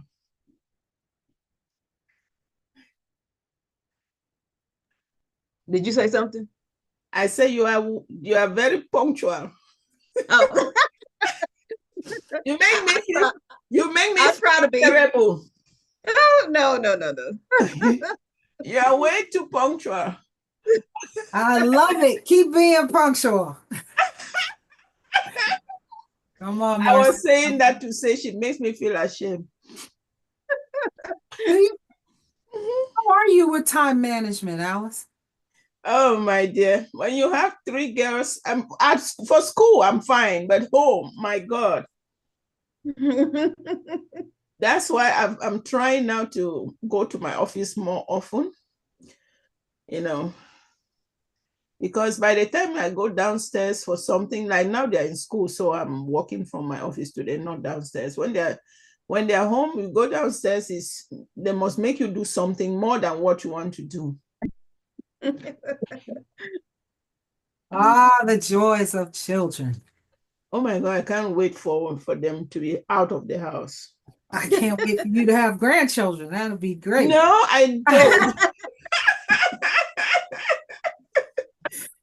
We have to be honest. I do not. I told them, do not ever count on me because you will not find me. I don't know. We'll see. All right. So let's talk about departures, guys. What did you think? What about that first question? What about the sacred and the secular, and how the film challenges or expanded your understanding of what is sacred work? I especially love the idea of how the film may have challenged your sense of vocation and calling. Mm. Yeah. One of the things you were clear about from the film was handling dead people was not necessarily a respected position. Yeah. Yeah, especially attending to the bodies. Mm. Have any of Yeah, I you did. witnessed that? That in coughing Mm-mm. ceremony? It's powerful. I did witness it with patience, and not really the whole ritual, but I did because, again, I went to the mortuary the day before the interment, and I was in there when they were doing her makeup. Ah. So I did witness it, and yeah. It really, again, that's why when I was watching the departure, I just felt like, oh, this is the beauty of it. And that whole point, like, sacredness is really not liturgical spaces, as we always understand, but that or even religious symbol as itself, for as departure will show, is like just this tenderness of touch, the intentional care, right? The way this body is being touched, the care that is put into it. This whole engulfing, this engulfing ritual for me is just redefine what sacredness, because when you talk about sacredness, especially to us religious persons, we think about it in terms of religious rituals.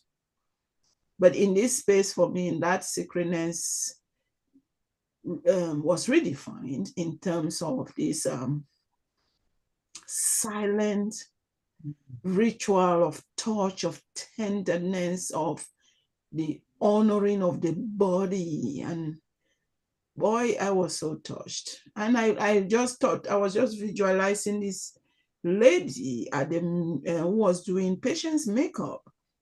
I'm like, how can somebody love their job this much? I asked her, do you really like seeing these bodies every day? She says that's her job. And she told me, oh, I love it. I could not see myself doing anything else. By that time, I had not even watched Departure. Mind you, I watched Departure yesterday. Ah, that's right. I was asking her, but how? Because again, it's so stigmatized. And I was watching Departure. I said, yeah, it is. no wonder your wife will leave you because of this, Go get a real job. Right, right. Go get a real job and come find me when you get a real job. And then, so yes, sacredness was just completely sacredness, as you rightly say, is a sacredness in the secular, Mhm. right? Yeah. When I wrote the question, I remember studying an traditional African religions broad category, and one of the things that they repeatedly said is there is no separation of the sacred and the secular. And I so with this movie appreciated that at another level. Yeah. I like the part where it says washing the body washes away the weariness and the pain in the world and prepares the body for the new world. I really like that part.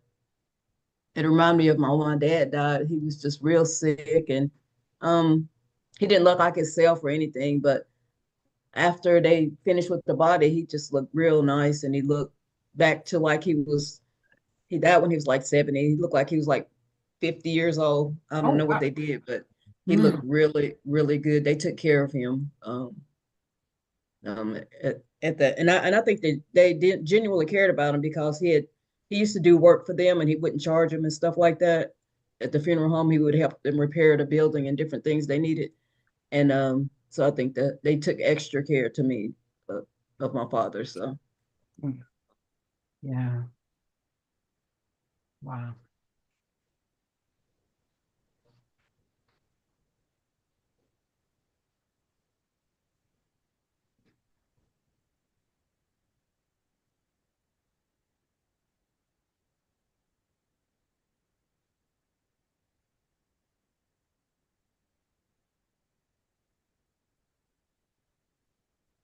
Question 2 talks about vocation and calling.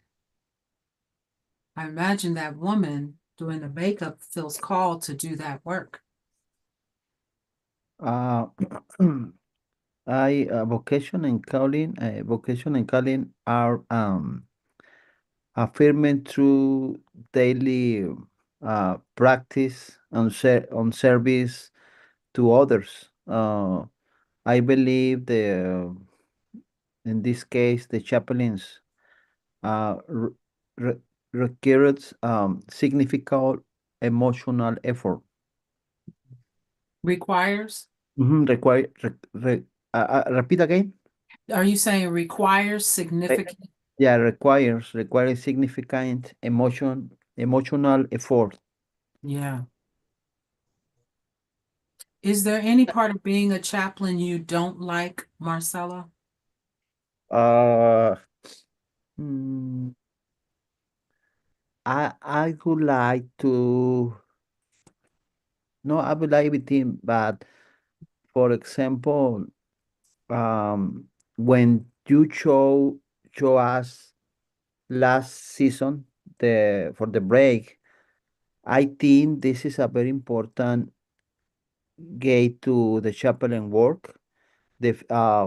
For the first unit students, it will be very good to use it before the internship or clinical hours, because in my first week in the hospital, I lost. I w- So, uh, because the other chaplain say, okay, go to the to the floor 3. Okay, I go. So he say, okay, you visit this patient. Yeah, I see you the first time. So I'm scared. So uh, I visit with the pastoral experience, you know. Okay. So Mhm. I lost to the chaplain explain. No, no, no, no. You don't come for the pastoral visit. This is totally different. So the 6 or 7 point that you share with us is important, Or- but uh, I don't like to the chaplain. the excessive time in the hours.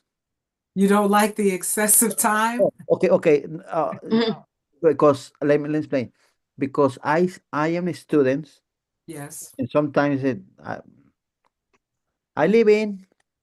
I don't have hours, so I have 5 hours or 6 hours or 8 hours. But I see the my college um, working in the hospital the Monday to Friday, 40 hours a week. I think it's too much because I see the face to the chaplains. So I thinking and I thinking. So I don't like to the a lot of stress in my job. It's job, but it's the serve too. It's So job, but it's what to? uh to serve To to serve serve, yes. serve. Hmm. So but uh I thinking that the hospital or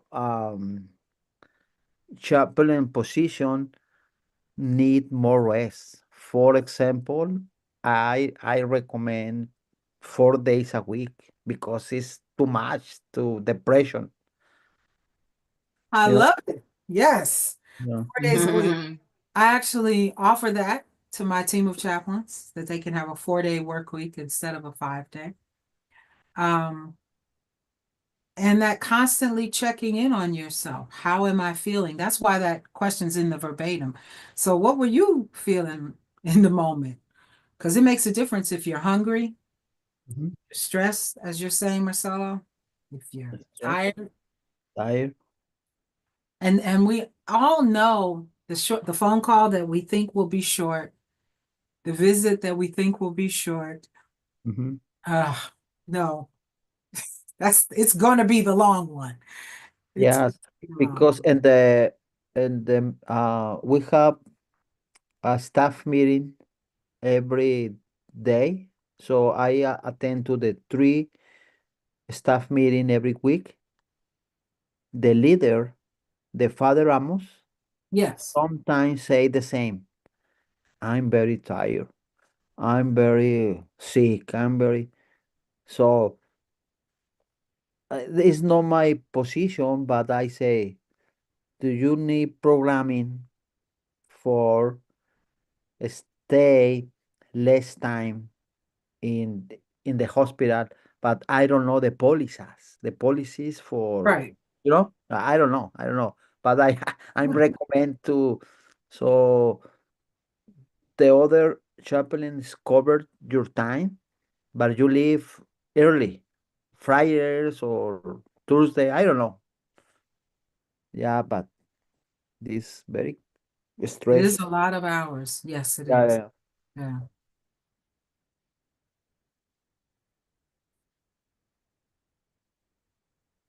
What was your favorite part of the movie? What moved you the most? You're on mute, Lisa. I don't know if this is my favorite part, but the part where there was a trans person and they had they showed dignity and respect by asking the parents, is he a girl? Do you want him to be known as a girl or a guy for his funeral? And I thought that was beautiful that they did that, you know. And also with the father's struggle with it all, he Mm. didn't, disrespect the son, but he just kind of struggled with it, you know.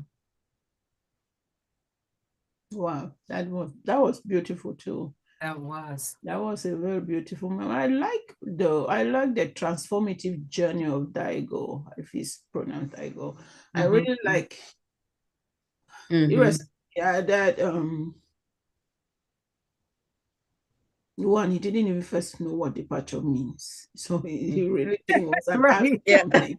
So from the get-go, they set it up in such a way that he finds himself in this anyway, and then was very hired right then on. But then the conflict, it again, he has to wrestle not only with himself, but with society and society's stigma for that kind of job, wrestle also with the wife, wrestle with the in-laws. But in all of this transformative journey to the point where he honors his own father. Yeah.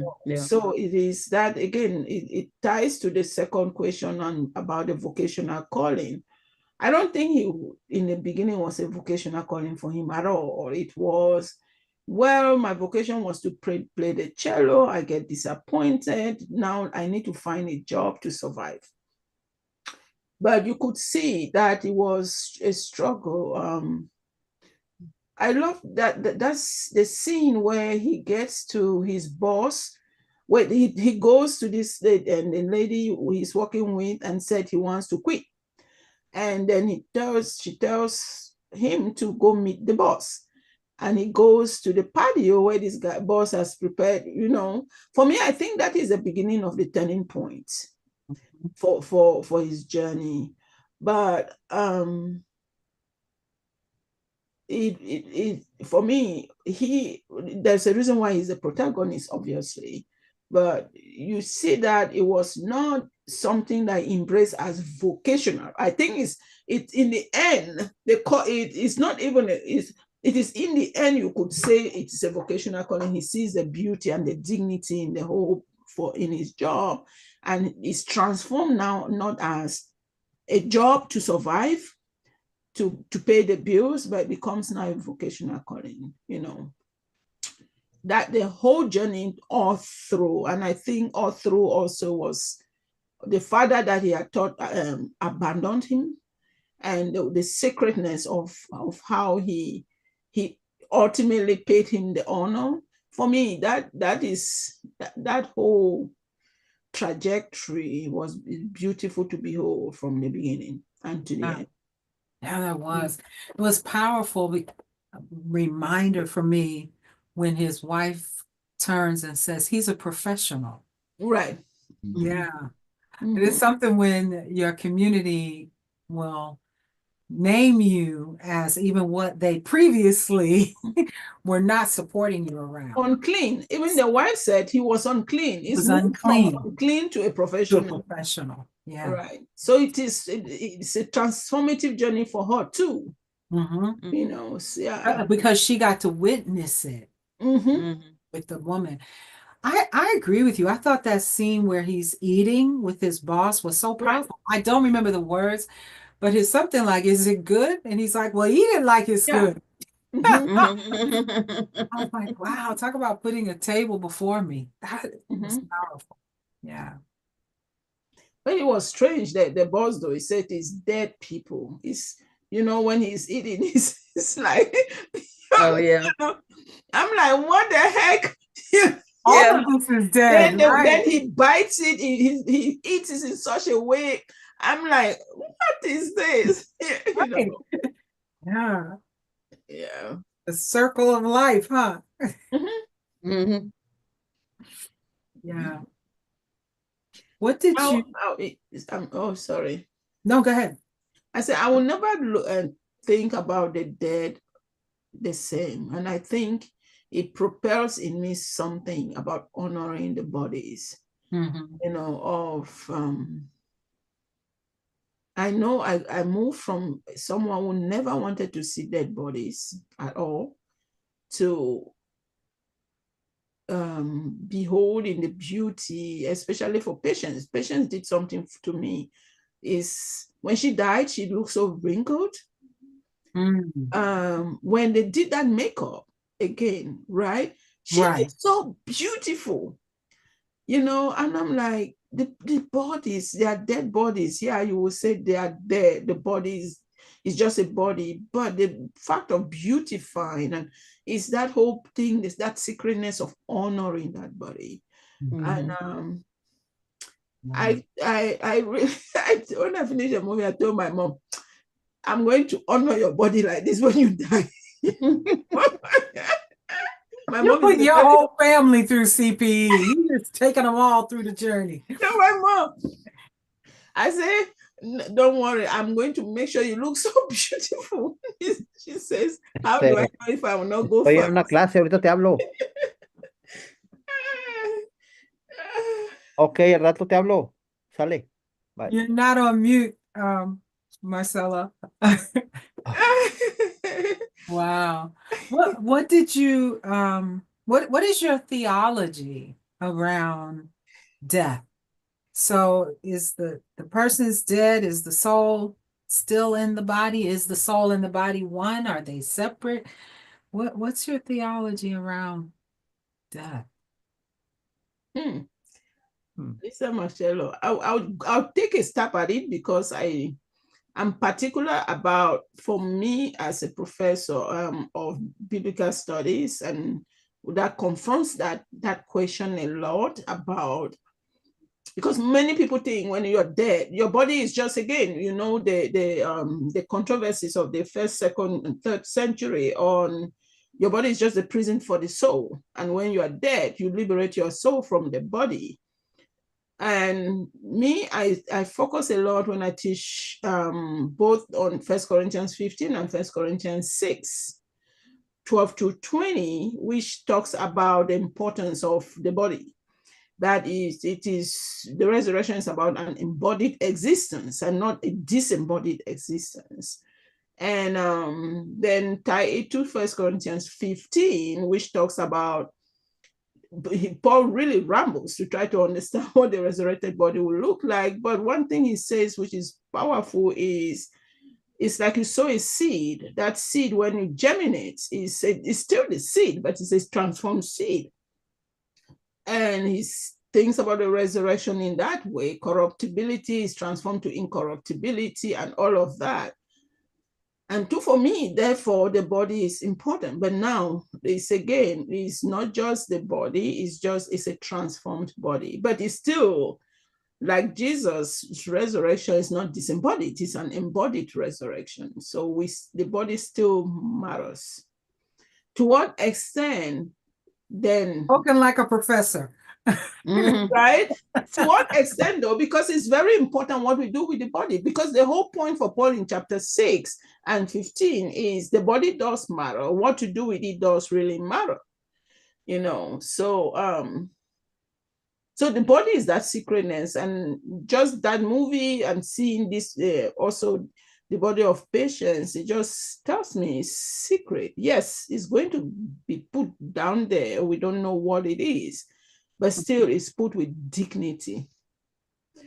So it's the rambling question, because it's a high theological questions that many people give different response. But anyway. Okay. All right. So, Oh, go ahead, no, Marcelo. no, you, Lisa, you, the woman No, no, first. no.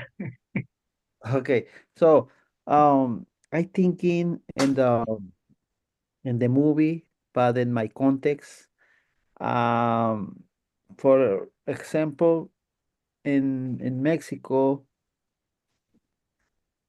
death is is more that absent. It's a bridge between uh, the past and the present, a reason for the gathering, and a way to reaffirm the cultural identity. A way to reframe the Mhm. cultural identity. Yes. So a bridge from the past to the present. Say Mhm. more about that.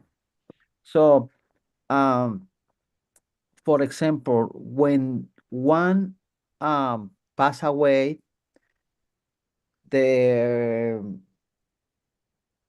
the family is sad but is happy, so celebrate with mariachi, with food. But why, for example, why Mexican people lost uh, the traditions in US? Because usually Hispanic people or Mexican people in US in this place is very expensive to celebrate. Uh, the for example, home funeral is very expensive.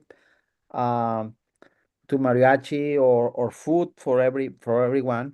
So in Mexico, each family arrives at the funeral with a container with food, Container. container with food, each share with the Share with everyone. family. So uh, I put one question here. They think that they take advantage on this moment to evangelize. For example, I attend. Oh, wait, who's the they? Uh, uh, okay, I attend to the funerals Okay, for support only for state. I don't um office to the funeral, but I attend to the different funerals. okay. I looking to the preacher confront to the family person in the church. So say, this moment is for you come to Jesus Christ now. Oh, You know? You know? yes. So they So use the funeral as an opportunity to for proselytize. yeah. Okay, So I'm very disagree. you're disappointed. Yeah, because this moment is to support and accompany to the family. It's no time. Let's make my opinion, personal opinion. Is no for evangelists. See, he's confront to the people. Okay, this person right now is with Jesus Christ. But do you want to see again your family, your friend or your dad, whatever? You come with Jesus Christ. I think is inappropriate. Wow. Okay. So let me ask you a follow-up question. So do you feel like when a person, as you said, passes, and I love our language around death, when a person passes, they pass from life to death, they go to heaven Uh-huh. without their body. Yeah. So what part of them's going to heaven? Uh,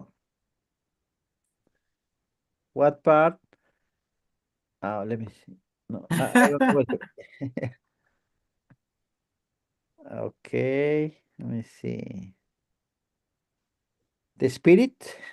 Ah, okay. Go ahead, Lisa. You know you the theologian in the house. Mm-mm.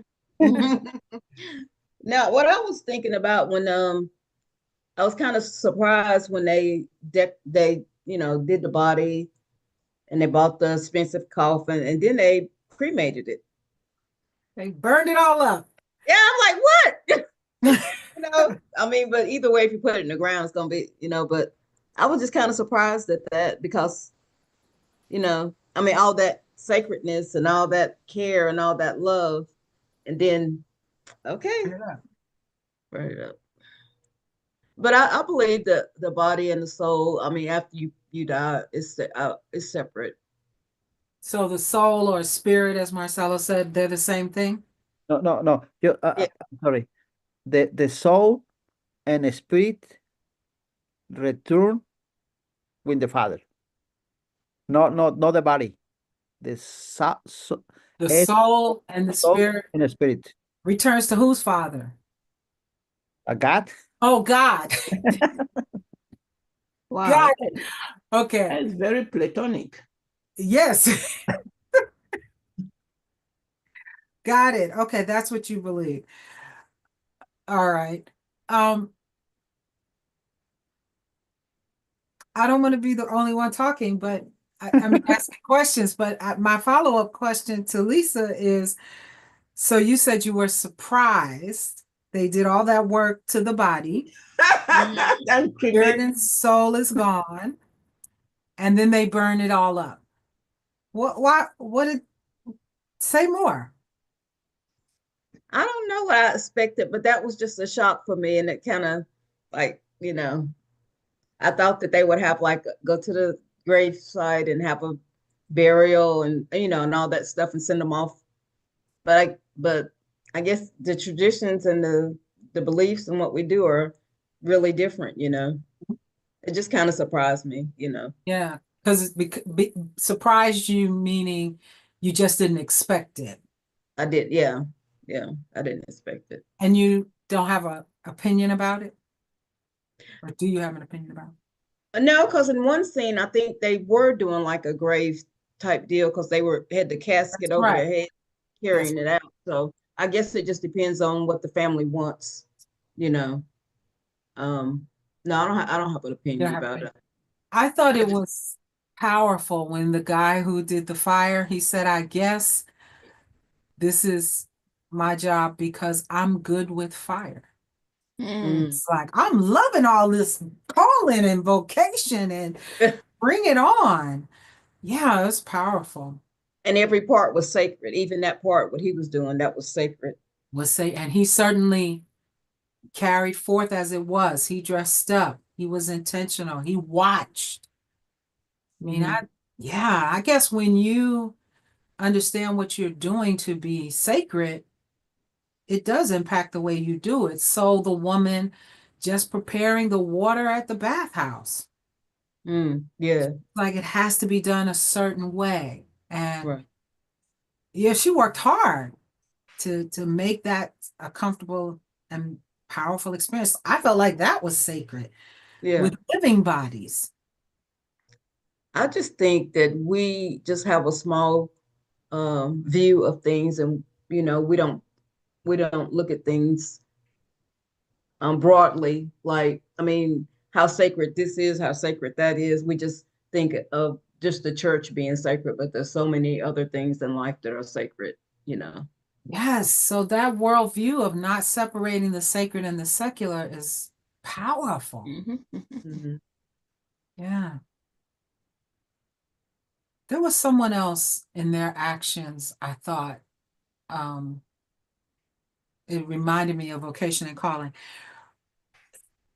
Out of my theology, this sense that when God is calling you to a work, God does not disclose fully all of what you are called to. In part, I think, my theology, because if you knew the whole thing, you wouldn't come. Just like if you knew all that you had to do in CPE, you might not come, right? Mm. I thought that was so powerful that he didn't know what departures was. And there was one word missing in the ad. But because that word was not there, he responded to the ad, thinking, like you said earlier, Alice, that it was about travel. And I thought, oh, look at that. That's so powerful. Sometimes things are presented to us Mm. just as we need them in order for us to respond fully. And I certainly think that was the case with my calling. Like I it came to me in a way that I needed in order for me to say yes to it. If you had said to me when I was struggling with calling to be a preacher, you're going to be a chaplain, I would have said no. I'm no daggum chaplain. Those Mm. people, they're terrible. They go to funerals and proselytize, right? But it came to me just in a way that I could receive it. And I thought that was so powerful. I also thought his shame was powerful because they're in a very much shame honor culture. Did you pick Hmm. up on his shame? What did you think about his shame initially about his work? And just shame about not being able to play the cello, shame about his relationship with Yeah. his wife. He Yeah. had a lot of shame. Mm.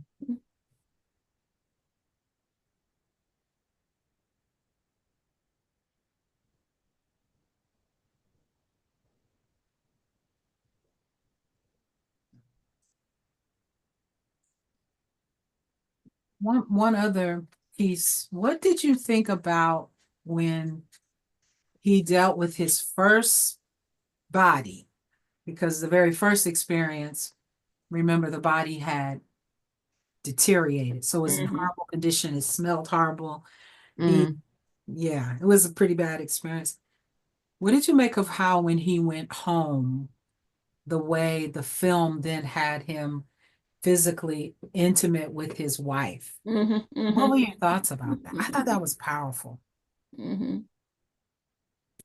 I think it's a respect for the wife's body, right? When you see that disintegrated, sort of mutilated body, it Where just we're all going. Yeah. right. And then he again, this is hypothetical. It's inferences. I think he finally, not finally, he went back to the wife that and wants to honor that body, to the sacredness. This body is very important before he gets to that point. Yeah, but it was very intense though. It And it's was. funny because the wife didn't appreciate that. Mm-mm. She did What's not up? want that. Mm-mm. Right, right. But he was clearly, as you said, very intense It was so intense. That's true. It was very, very intense. and very attentive to the body, Yeah, which is a huge thing for us as chaplains. There's nothing like a disembodied spiritual care provider. right. You're just not there. Mm. You physically show up, Yeah. but you're not present in your body. Yeah. So spirit and soul, get out of town. All all rambles. Mhm. Anything else? Any other sort of take home messages about death? I love the language we use about death, passing, transition. Even in the hospital, they will call me as a chaplain and say, "Hey, I'm just calling to let you know a patient passed." I said, "Died?" Yes. Right? So rude. I'm like, I'm not being rude. Did they pass you in the hall or did they die? Even in the hospital setting, difficulty sometimes saying death. Instead, we say other words.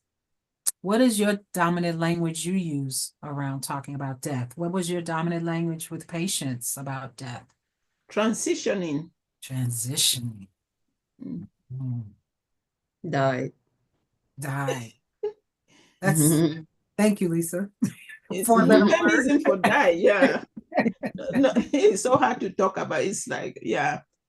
So in this week, um, one chaplain called me. I need your support. Come, please. Floor 6. I'm going to this place. The doctors, nurse, the staff is working in the um, code blue. Mm. So I stay around the 45 minutes in this place. So this is Hispanic person. So this pass away. The doctor say this no more, no response. So the other chaplain say, Marcelo, um, come very close to the patient and pray and pray. You say, okay. And I thinking in my mind, so he's died. Um, but any family is around. So I started to pray a little and quiet pray. When I finish, she told me, um, you need pray more Whoa. because he died, but your mind is um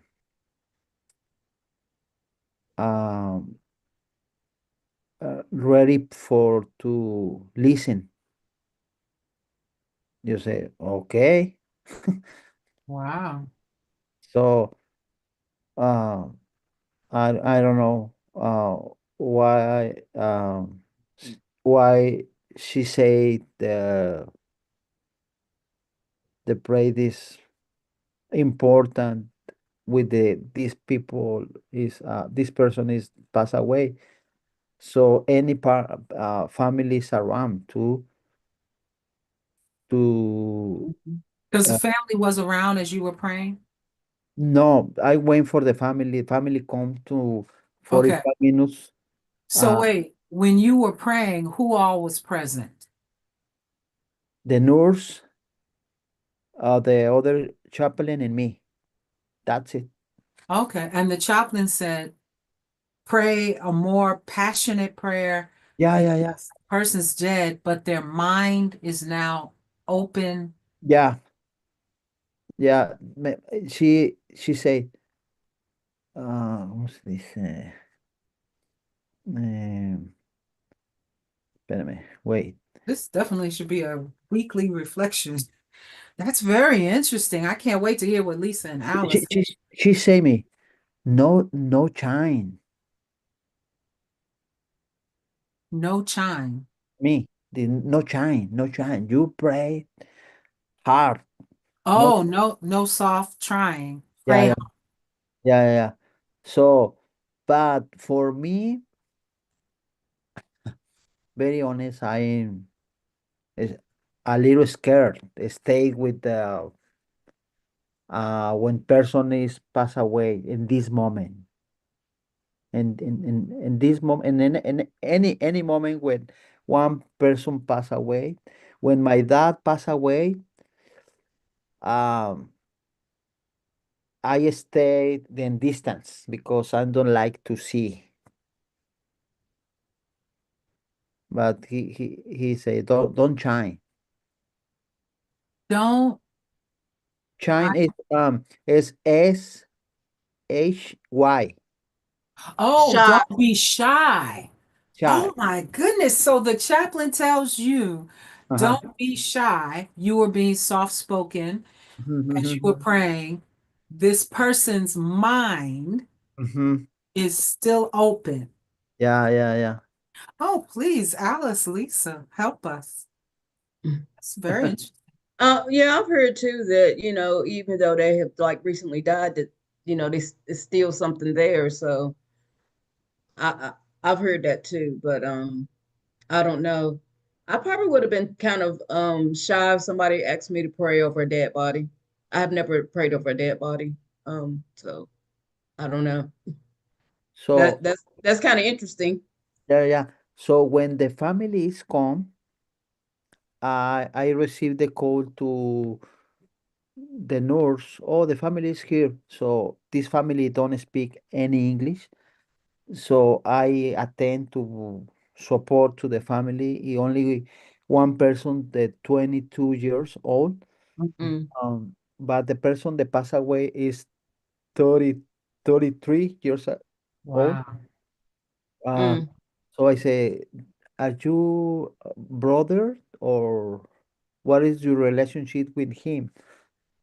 He say, oh, it's my ca- um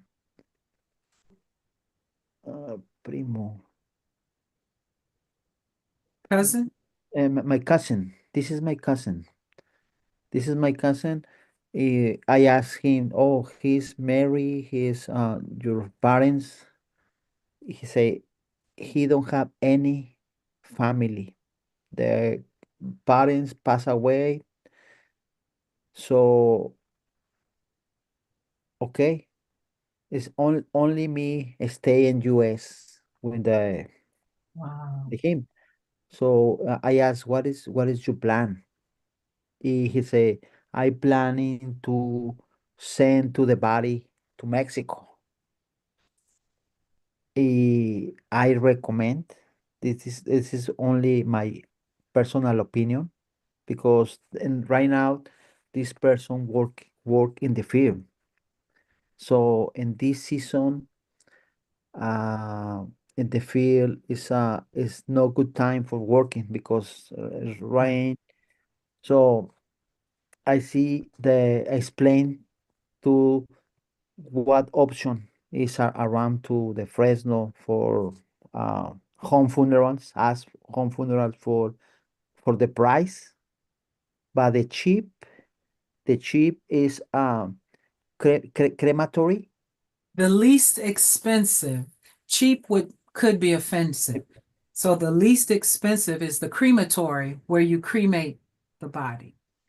Yeah, but he said he asked me uh, the crematory this is good for uh where crematory people ask me where the crematory for the parents is Mm, correct. mhm. I think yes, why not? Because he say, oh, I think in the God is disagree with crematory. That's right. A lot of people believe that Mhm. it is, Because the body, the for I the don't know the correct term, but a violation of their faith to Mhm, cremate the Mm. body. mhm. I So thought Lisa had some concerns earlier, but she's like, no, I just observed it. But yeah, I see it was different. Yeah. yeah, So wait a minute, Marcelo, can we move back to just a moment? I sure. really would like to have some feedback from Lisa and Alice about their thoughts around the instruction from the chaplain to Marcelo. It's the chaplain, the nurse, and the deceased to pray with passion for the deceased. Your heads are shaking before I even finish. Talk Mm. to me. What are you thinking? I don't think they're still here. I don't think they're still. I don't know. I don't. Is there a gap? Is there a lag time between when you die and I I heard that, but I don't know. I don't know. I haven't died before, so I don't know. I you don't know the really answer. need to get more experiences, Lisa? I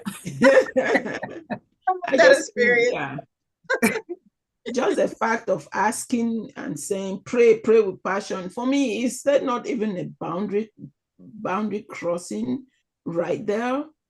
I don't know if if maybe he's the head of the chaplain. But still, is that not? I find it strange though that you Yeah. would tell someone to do that without even asking you feel comfortable doing that, as if it's part of the chaplaincy job. Pray on that dead body. I will feel very uncomfortable, honestly. You Mhm. know. Would you ask that question? I'm always encouraging you all to ask, what would you like me to pray for?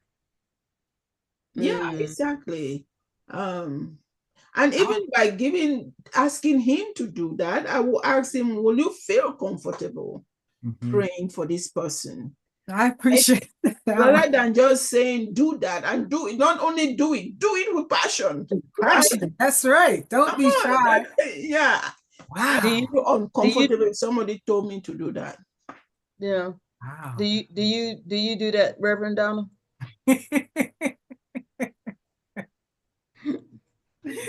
Marcelo, No, Reverend how did Donna. you feel? How The did you flesh. feel about praying and the person telling you not to be shy? Um, Don't answer that yet, okay. Eh, Marcelo. It's Reverend Donna's got to respond to hers. So, in this context, usually I'm I am respectful, respectful. I don't say I only listen and see because and we we have around to the 3 or 4 chaplains in the hospital. So in the first week, 2 3 weeks, I see when each chaplain. So I don't respond to You any, just, yeah, yeah. yeah, you just went. What did you pray for? Okay. I pray for the rest the funeral arrest for this person and for family. Okay. Okay. Wow. That's powerful. Yes, Lisa, I have prayed over the deceased. By the way, Marcelo, that's very compassionate language to say when the family was present, what is your relationship with him? As opposed to what is your relationship with the deceased? I know you wouldn't say what's your relationship with the dead guy, but just to say him, if we understood that to be his pronoun, is much more compassionate than saying with the deceased. I can't tell you how many times I hear doctors say, what's your relationship to the deceased? I'm like, and they look at him like, that's my uncle. You know, Right, right, right. it's a compassionate the way you did that. So yes, I pray ashes to ashes, dust to dust as they lower the body into the ground. I Oh pray, yeah, yeah, that. yeah, but I'm not Uh, praying but for, not, I mean, in the hospital though, I have, but yeah. yeah. And in the hospital, I have gone into the room where the patient has died, and the staff have said to me, the family said when they died, they wanted you to come and do a final prayer. And I Mhm. said, okay, I will go in and do a final prayer. Nobody's in there but me and them. And I do a final prayer. Mhm. Um, if staff is present, I pray for them or what as well. And for all, but if they're not present, I'm in the room by myself. I let it go. But if they're present, I pray for them, for their healing, for their care, for their assurance that they did all that they could and all of that kind of stuff. And when you pray for them, often they will stop. Like they're doing what they need to do, they will stop to receive the prayer, realizing you're praying for me right now. So yeah, I'm not so much praying for the person. But I think this is a very interesting question. If their mind, as that chaplain said to Marcelo, is open, if the spirit soul is kind of hanging around before it takes off to go wherever, perhaps one should pray and talk to them and be engaging. Yeah. That's it's something I hadn't heard of before, and I'm glad it came up. Yeah, They just give it. Go ahead. I'm sorry. what do you know to do, Lisa? Um, I guess to pray in that moment for the person, that they would find rest and peace and comfort wherever they go. I don't know. You don't know if they're saved or not. You don't know if you don't know anything about, you don't want to say, well, I pray that I pray that, they find rest in heaven, because we don't know about the person or Right. what life they live. So, So if there's no one there, there's no one to ask. But if mhm. there is someone there, then you want to ask, what do you believe? What do you want me to pray for your loved one who has just, as you said, died Yeah. or It does, yeah. yeah.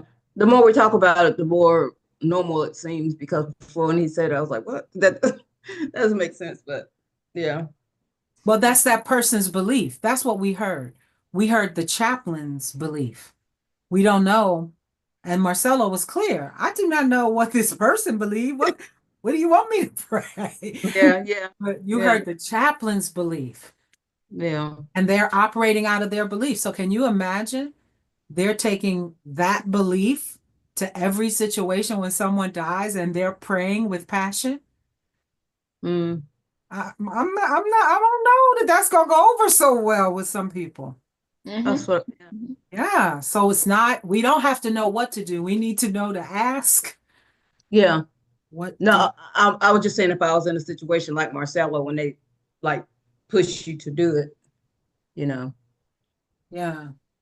I would still ask, what do you Okay. want me to pray for? Because Okay, got you, Because got you you. think the mind is open. Because clearly I'm giving you spiritual care now because Mm, there's no family. Mm, Yeah, that's powerful, Marcelo. Thank you for sharing that. thank Wow. So, Feel uh, free to be shy if you should be present when I die. You may pray from a sure, shy place. It's okay.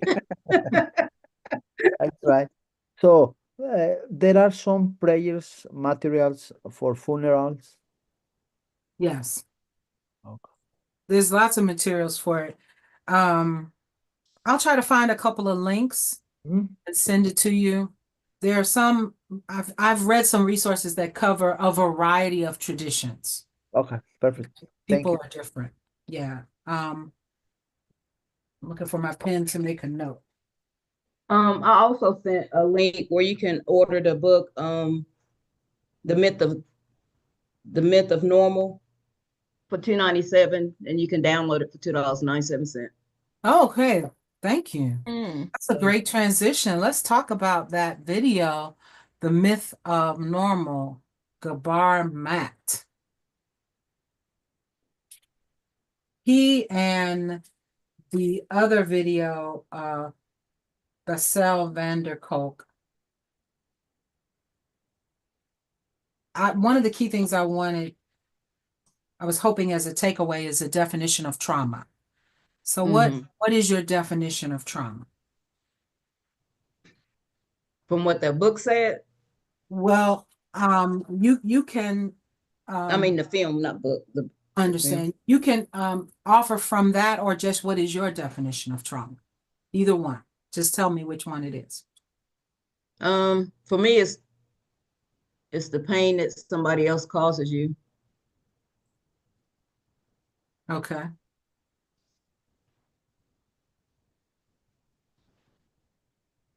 But that's not what the thing said though. what did the thing say Um, it says trauma is not what happened to you, but what is inside of you. when it happens? That's right. Yeah, yeah. What's the difference between that and what you just said? It's when something happens to you. Um, I guess I mean the experience happened to you, but um you internalized it and it's affecting every part of your core, Mm. you Okay. know. Yeah, that's very helpful. Excellent. Alice and Marcelo, you want to keep building on that? Yeah. For it to be really traumatic, it has to be something that is deeply um not only distressing, disturbing, to the point where it overwhelms someone, and it overwhelms someone the ability to cope, and to the point where it causes feelings of helplessness, but not just short term. Again, it depends what kind of trauma, right? Then it's long term, it's short term. Some are short term, but most of the time it's long term. Even it really also affects your sense of self in a very profound way. Um, um, some is mostly emotional, physical, mental, spiritually. I mean, the whole sense of self, the whole sense of well-being. Okay. Okay. Yeah. Yeah. Marcelo, yeah, keep adding to it. Yeah. Mm. Trauma. I understand the damage to the body, for the body, caused by injury or impact, um, and different is in the body and psychological or emotional. Okay. So um, a deep impact on the mind or emotional that can affect behavior and relationship. Yeah. So I would like the video, the two videos, but I watched this videos several times to understand the idea of the doctor Oh, about to the trauma. yeah. But it's good, Yeah. good, good material. That's very good. And I think in part what we're struggling, not struggling with, but what you're expressing is the trauma is, like you said, the event, the distressing event, sometimes called acute trauma, but there's the event. And then it's what happens inside of you as Hmm. a result of that event that stays with you. So that the event is gone, Hmm. experience is over, but the trauma continues in your body's reaction. So when I'm sure when we have the didactic on trauma, the person's going to say the body has these natural responses, that whole flight, fight, freeze, fawn, right? You could A traumatic event happens, you could fight back, you could choose to flee, run, you could choose to freeze, you don't move, or fawn. You try to make yourself small and non-threatening in response to the trauma. And what these two professionals are saying, so, but when the experience is gone, your body still, all of that is internal. The body keeps score. Hmm. And that's what's normal. The myth is the absence of trauma is normal. No, the presence of trauma is what's the normal. And what the other doctor says, your body keeps that. So later, Hmm. you may just be in a totally different situation, but that internal experience comes up again. So, out of my experience, I experienced a very traumatic event in my life at about 5 or 6 years old. And the person who inflicted the trauma upon me was wearing something, I don't even know if they still make it, but it was body to body shower powder. It's called body to body. Mm, And it was a powder that people put on, had a particular mm, smell. They were wearing that. So the traumatic event that happened to me had that smell. The event was long since over, but years later, I smelled that shower to shower body powder and I froze. I couldn't move. And they're like, what is wrong with her? And eventually I was able to articulate later to my mother, I smelt the powder, and it was the powder that came out of this other experience. So there was no experience, nothing happened, just somebody had on the powder. But the trauma was that internalized part of it. And so they had the helpful experience was to take me back through the situation, repeatedly telling me you're safe, and let me talk my way through it and realize that the shower to shower body powder was just tapping into the trauma that was already, that my body had kept Mhm. score. It remembered the fragrance and said, that's not a good thing. You better freeze, because the body mm, couldn't distinguish. I wasn't going through the experience again. So when we talk about trauma informed care, it's giving spiritual care to people, mindful, as Mhm. one author suggests, that all of us are dealing with trauma all the time. So Hmm. the mistake was to think that it's just a tragic event. No, traumas are unfolding all the time in our lives, and we've built a society that is conducive to trauma. Mhm. That's pretty, that, that, that's a lot to have to keep in mind as a chaplain. And I know some chaplains, as we are growing in our sensitivity around trauma informed care, they feel like, well, we do that all the time. But actually, I think it's a little more complicated than that. Mhm. Yeah. So what are in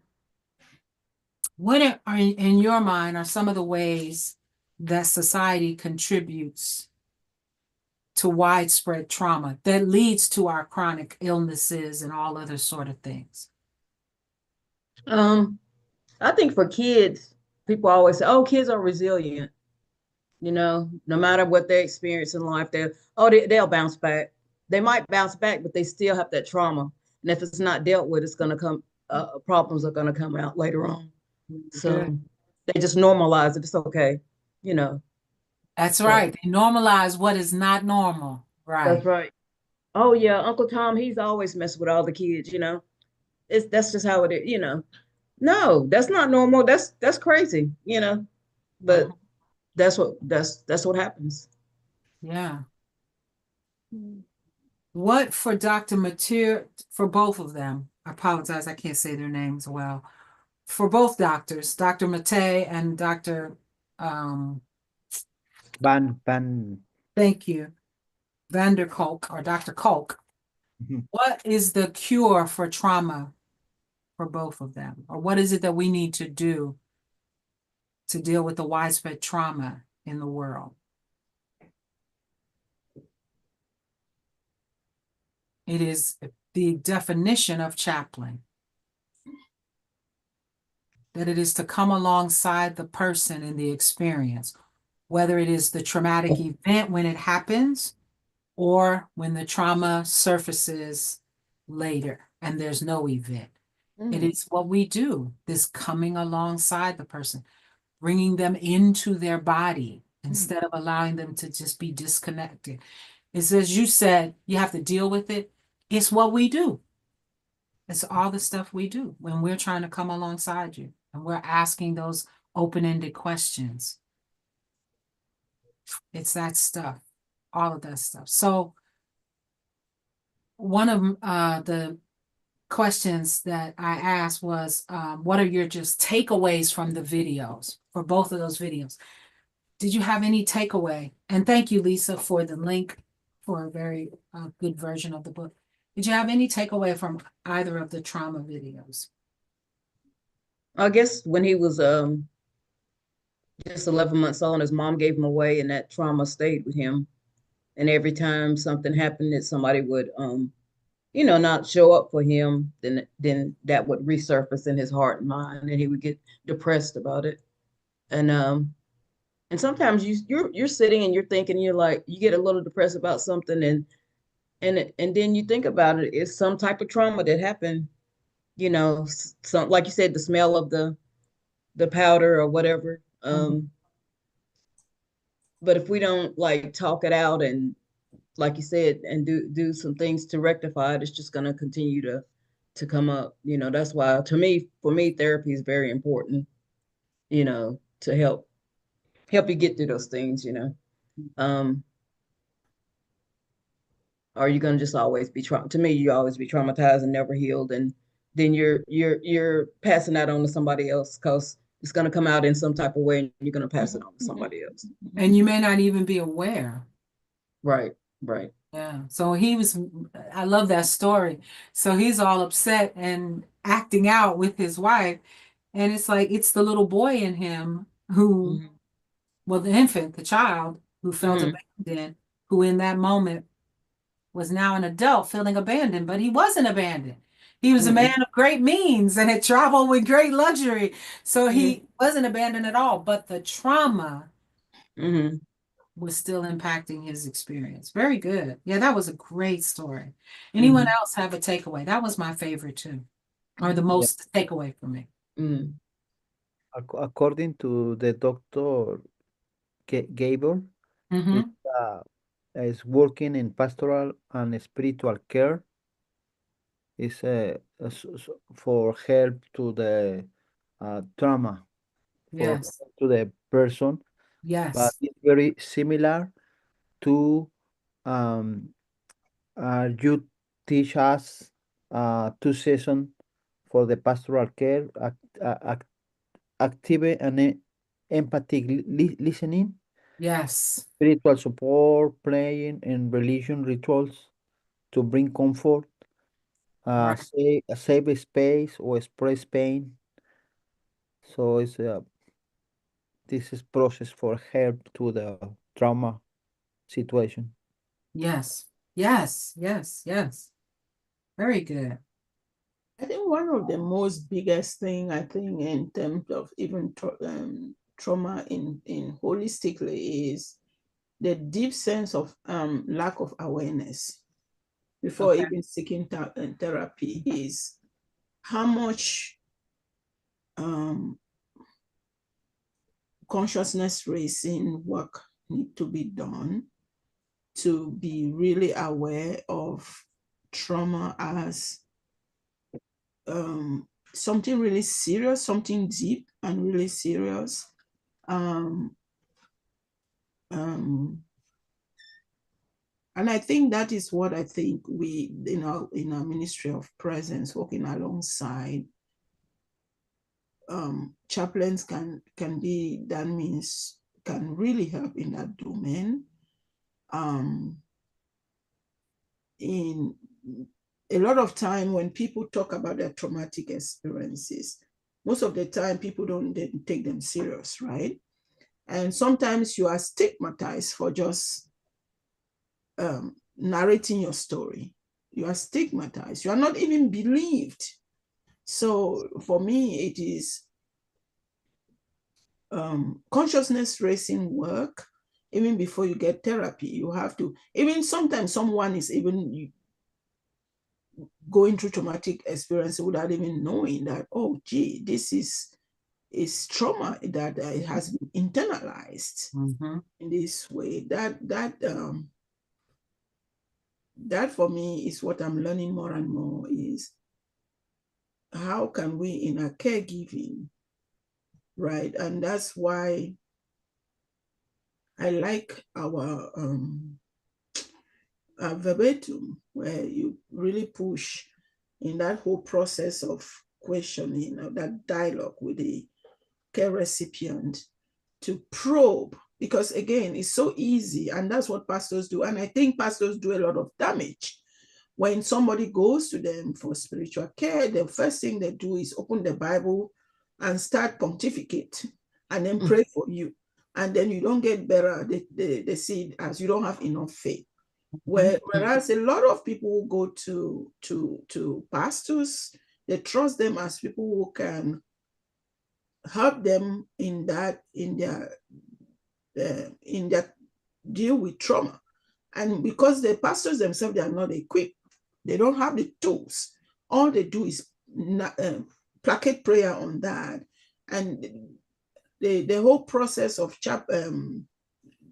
this class, which you have been pushing, is don't start there. Don't start there. Don't bring in prayer quickly. Probe more, because in the process of probing, it allows somebody to say things that oh, gee, this is not just about, this is really some traumatic experience this person is going through. So that awareness from the caregiver's perspective to begin with is very important.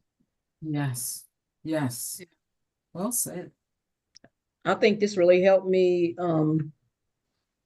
because I was doing our Bible study is about trauma, because I feel like that whole church is kind of traumatized about whatever, but that really brought things to light. And when we were discussing our Bible study, a lot of people started talking about some childhood trauma and different things, oh, that's where that came from. And that's why, so it was very helpful to have that, have had read this, and then my Bible study was yesterday. So it was very helpful. Good. Right on Yeah. time. All right. Very good. Marcelo, what was the takeaway for you? Excuse me? What was a thought that came to you seeing those two videos about trauma? Any particular thing sort of stick out? The videos, Mhm. I would like to videos, but the terminology is very complicated for me. So I Yes. again, but it's the I would like both videos about to the uh drama. Mhm. I see the drama is the vulnerable person is in this situation, poor people. Uh, Vulnerable. huh? Vulnerable. Vulnerable, Vulnerable. vulnerable. Good. Yeah. Good. So thank you. Thank you. Well, remember, we are level 1 And I, we're about awareness initially, and then, as we proceed through B, we develop a little bit more sophistication around our awareness. So let's do something really simple. I want you to give me an alternative. Give me a trauma-informed uh, alternative to these physical actions. So I'm going to give you a physical action. I'm going to tell you why it might cause trauma or not be helpful for trauma-informed care. And I want you to give me an alternative. So, for example, touching, a pat on the shoulder, touching the arm, squeezing a hand can all be a source of comfort. What's a trauma-informed alternative to just touching someone? To ask them, do you mind if I hold your hand or if I lay my hand on your shoulder? Always ask because you never know, even what their tradition is. Like some people don't want to be touched and whatever, But I think ask. Very good. Always ask. And so the language, would you mind if I touch you, puts the weight on them to have to mind and tell you they mind. But simply, may I touch you, is Okay. a little less intimidating. Very Okay. good. Here's another one, really easy. Standing over someone when you go to visit with them or talk with them and you're standing over them. What's some alternatives that are trauma informed?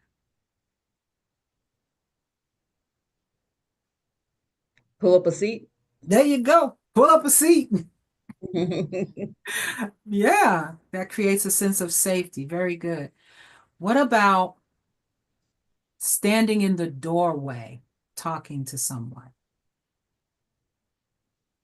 You're blocking their exit. Mm.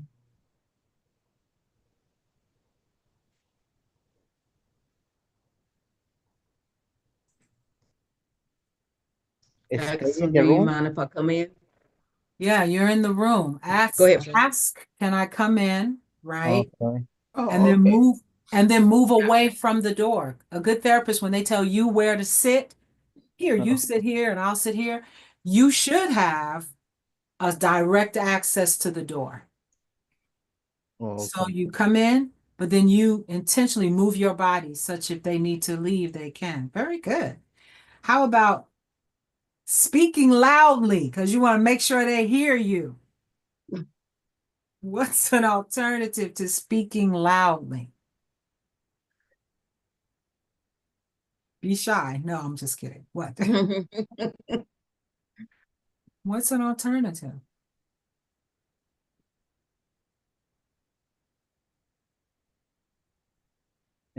Speak slow. Yes, speak slow, speak soft. You would actually rather have them say, speak up, I can't hear you. Hmm. Yeah, very good. That is a key one. What about direct eye contact? Yeah, you gotta be careful about that because I don't like that. That's why I look out that way when I'm talking. I don't like direct eye contact, so I don't know. I don't. So what's a trauma-informed approach if you sit down and talk with Lisa?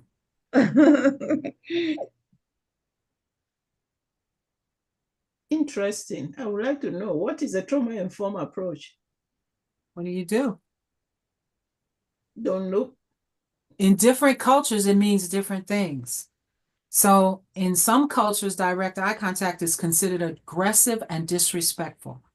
Especially, you saw that in the movie with Departures. If you have an elder, you're looking down, you're nodding your head, you are looking away from them because it's considered disrespectful and rude. It can also be very intimidating to make eye contact. So you don't make it and you observe how they respond. So when I go into, for example, a cell, or I go into the hospital room, or I go to the home to visit, and you know how in the US culture, it's shake the hand, look them straight in the face, give a good firm handshake. Mhm. No, no, no, no, no. I don't. I don't. I sort of look away and I watch them. I watch them. But that direct eye contact, shake the hand, that works for business, but it may not be great for spiritual care. How about asking someone a question and then expecting an immediate response? How are you feeling today?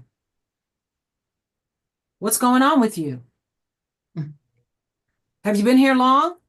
What are you feeling as what am I doing here? By asking those rapid questions and expecting an immediate response.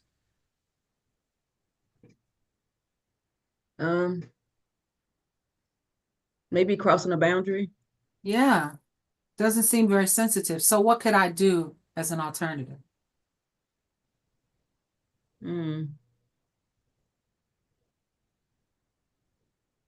Maybe, do you mind if I ask how you feeling today? Or You could get permission to even ask. And then our favorite friend, be silent. What do you do when you get ready to pray with someone? Then they want you to pray, right? Often what I notice people will do when they go to pray is I invite people to close their eyes. Of course, in Marcelo's case, he didn't have to ask the patient, but actually asking someone to close their eyes is not the most trauma-informed approach. Because closing the eyes for someone who has a trauma experience around that is involved closed eyes can be very difficult. So don't ask them to close their eyes. I'm going to pray. If you'd like to close your eyes, you may. If not, that's fine too. And sometimes what I do is I will say, I'm going to pray. If you'd like to close your eyes, you may. I'm not going to close my eyes. Right? Just to create a sensitivity around asking someone to close their eyes can make a person feel very vulnerable.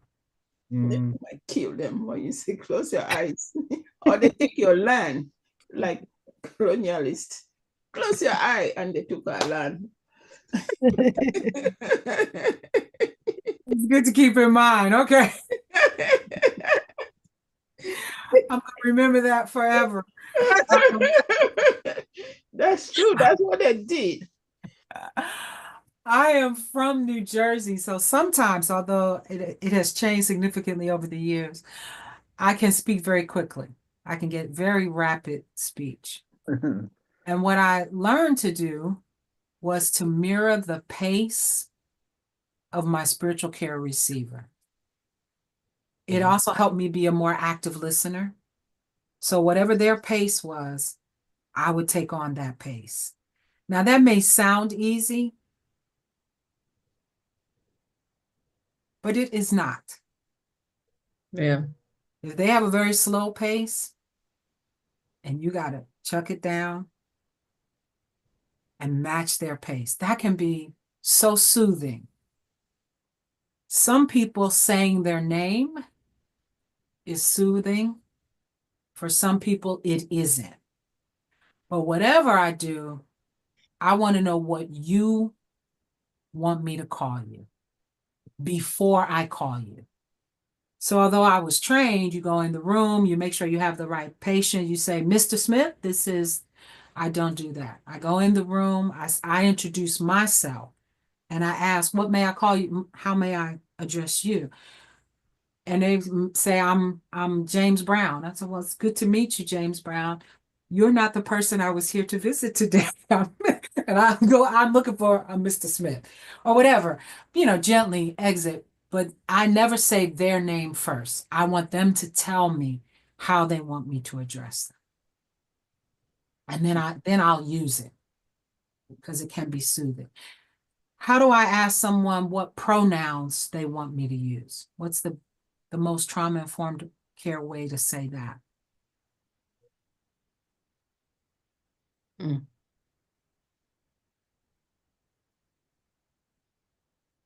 I have no idea. Can I say, what is your preferred pronoun? Alice, can I say what is your preferred pronoun? It really depends though, because some will take offense at that. Absolutely. That's not a good way to say it. That's offensive. Mhm. What's a better way to find out what pronoun someone wants to be used for them?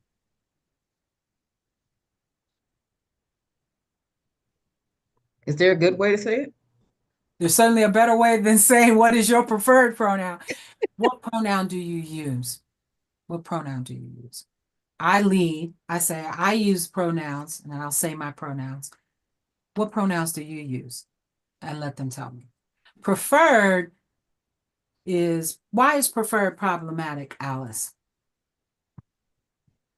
What preferred pronoun? Why is it problematic to say to someone, what is your preferred pronoun? Personal pronoun? Mm-hmm. Preferred it assumes a level of choice. Mhm. So what do you choose? And the whole challenge of pronouns is it isn't so much a choice, it's what I use. Right. Mhm. So preferred is considered offensive and not sensitive enough. So what pronoun do you use? And sometimes people say, I don't use any. Okay. And then I'll make sure I don't use a pronoun for that. So do you hear the difference in between preferred and just what pronoun do you use? And then they get to tell me. Also, this is very contextual too, because you have in some milieu, African context where, all of that is very stigmatized because you are already, those questions you don't even just ask. You don't ask Because because you that's are considered raising normal issues. to not ask. That's right. That's a good point. Yeah. So when you don't ask, what are you doing? You are making assumption, but at the same time, you are just being culturally sensitive. That's what we call cultural competency for me, because if you are in an African in a space where they just do not want to talk about sexuality, and for them you are raising the issues that they don't want to talk about. Um, So I would not ask them what pronoun do they use? yes. Potentially. Mhm. But when they've lived here, especially again, it's the age group though, because those who went to school here and all of that, they are conversant that in that society does that. That is a normal thing. But when the older population just don't go there because they will already tag you as somebody who is questioning the Mhm. so-called given. And they are immediately uncomfortable. Yes. That makes sense. Good to know. Good to know. Mhm. So what's a chaplain to do?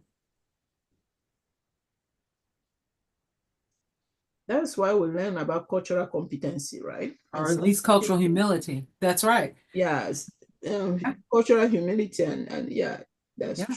You can never be culturally competent. That's not even. And so you may not know when you have violated someone's cultural experience or view. Right. They may demonstrate it though in a facial response or their energy or whatever, or you may become aware of it for some other reason in the moment. And I encourage acknowledging it and apologizing. Right. Don't ignore it. If you can help it. If you find out, acknowledge and apologize. Mm. And then try not to do it again. All right. So before we take our next break, don't you dare laugh at this. It's not funny at all. I'm probably in the fourth or fifth year as the pastor of this church. A lot of people are dying Mm. in the church itself and then their family members. And I am really struggling to keep up with all of the deaths, but I'm doing the best I can. I go to a particular family I'm gonna say the name was John Smith. I come into the room, I go to see them, and I say, I'm so sorry to hear about James. John, oh, I apologize, John. A few minutes into the conversation, have you thought about um, ways the church can be supportive in light of what Jerry's going through? John, I'm so sorry. A third time, I said the man's name wrong again. Each time. Now, the third time, I can't just apologize again. So I stop and I say, I am so sorry that I continue to use the wrong name. And I'm not making any excuses. I am tired. I am overwhelmed. And I just need to pause because I know your loved one's name. I almost said it, but then I didn't because I was scared I was going to say it wrong. And I don't want to continue to get this wrong. I am overwhelmed. Now, I was overwhelmed by all sorts of things. It wasn't the death itself. What they heard was I was overwhelmed by the death. At least some of them did. And they said, I'm so glad you stopped, because I was like, oh my goodness, she doesn't even know his name. And he adored her. And they went on and they just talked. And I was so grateful they were talking. And I was grateful they heard what they needed to hear. She's overwhelmed. You're human too. But if I had just kept, I'm so sorry, corrected myself and keep going, would never have gotten to a place of healing around that. And as soon as I walked out the room, they would have lit into me, and that would have just been a scar I might not have ever known about until 5 years later when they still talking about why they hate the past, right? But I just stopped and I just said, I am just overwhelmed. I can't even get his name right. And I know his name. And then, well, you talk about embarrassed. So when I did finally leave, I couldn't get to my car soon enough. I Marco, en un was like, ratito estoy en una what juntadita. is wrong with you? What couldn't you get the name right? I know now that I didn't know then, I was triggered. I was triggered by the experience and I had no clue. I just kept saying this man's name wrong. And it was just the big stop. And I said, and I think I actually did that. I said, stop. I gotta stop and put it on myself. It happens. It happens that we too can be triggered and not even aware of it and do something offensive and we don't even know when it's not our intent. Apology and acknowledgement goes a long way. And stopping, just stop. Just stop, right? So when the chaplain told me, Marcelo, you pray, don't be shy. I'm like, Ah. well, stop, hold up. Won't you pray? But that power, the power of acknowledging, I'm so sorry in the moment. Because we don't know everything. In this case, I knew, but I didn't realize I was triggered and couldn't get the name right. Because that's part of the point of the trigger is your brain is not functioning well. You're in the triggered state. You're not thinking. You're not cognitive. And I think I said that to you before. Often chaplains will do something and it's like, why in the world did they do that? And they would say, I just wasn't thinking. And it's true, you weren't. Something else was going on and you were acting out of that and you didn't even know it. I know how to say someone's name. Something else was going on. I couldn't think straight. So apologies help. All right. Thank you guys. You're going to stop here, take a break, come back. Let's just make it on the hour, 2:00, 5:00, Lisa, 2:00, everyone else. I have about 10 minutes of logistics. We'll spend the rest of the time in IPG. Take a break. Cool. Okay.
Good boy, good boy. All right.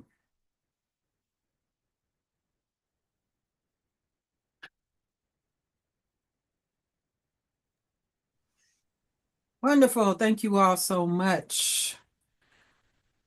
Coming back in a timely manner. Okay, so this is logistic piece. As you're approaching your final didactic, there's a couple of things I want to encourage you to do more of. Can you see my screen? Okay, so for the parenthesis that you use, I want you to give more information in parentheses about how you are feeling. Give more information about how you're feeling. And Marcelo, if you'd like to do a fifth verbatim, that would be fine. Give some insight on, you might say, for example, I'm a little tired. I want you to say a little more about that. I'm a little tired. I'm whatever. Just add more of how you're feeling. And if you need to have the feeling wheel handy as you're writing your verbatim, then do so. I want you to say more in the parenthesis about how you are feeling.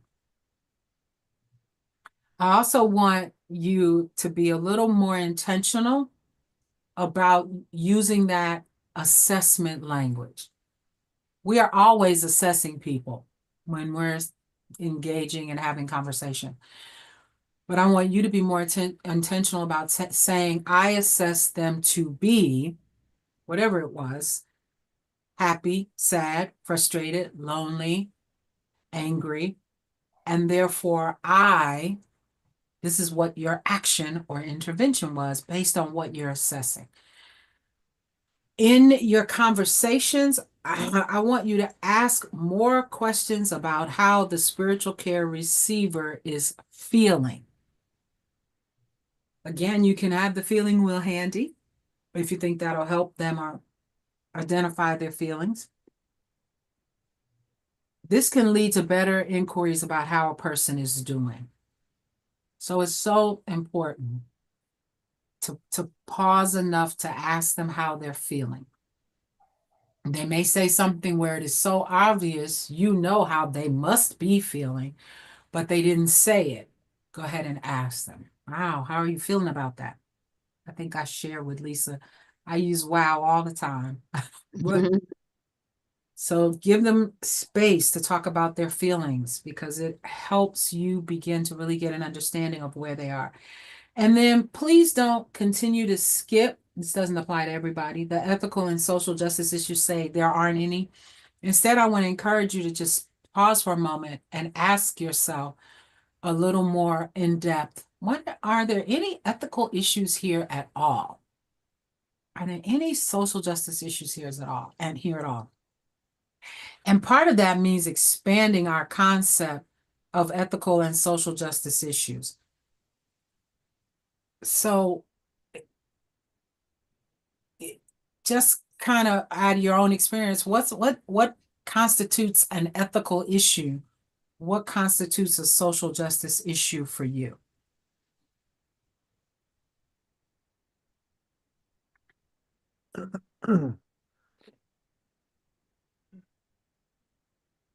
Did you say, Reverend Donna, did you say you sent those slides to us? Yes, I did.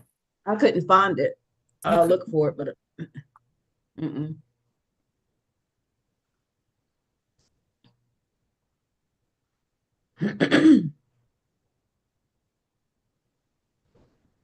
Did anybody else get them? I have it right here. Goodbye didactic. It was sent yesterday. Let me do. Goodbye, didactic. Mm-hmm. It says didactic saying goodbye. Oh, Did any of you receive it? yeah, I did. I didn't open it, but I did. You did. Okay. It is a PowerPoint, by the way.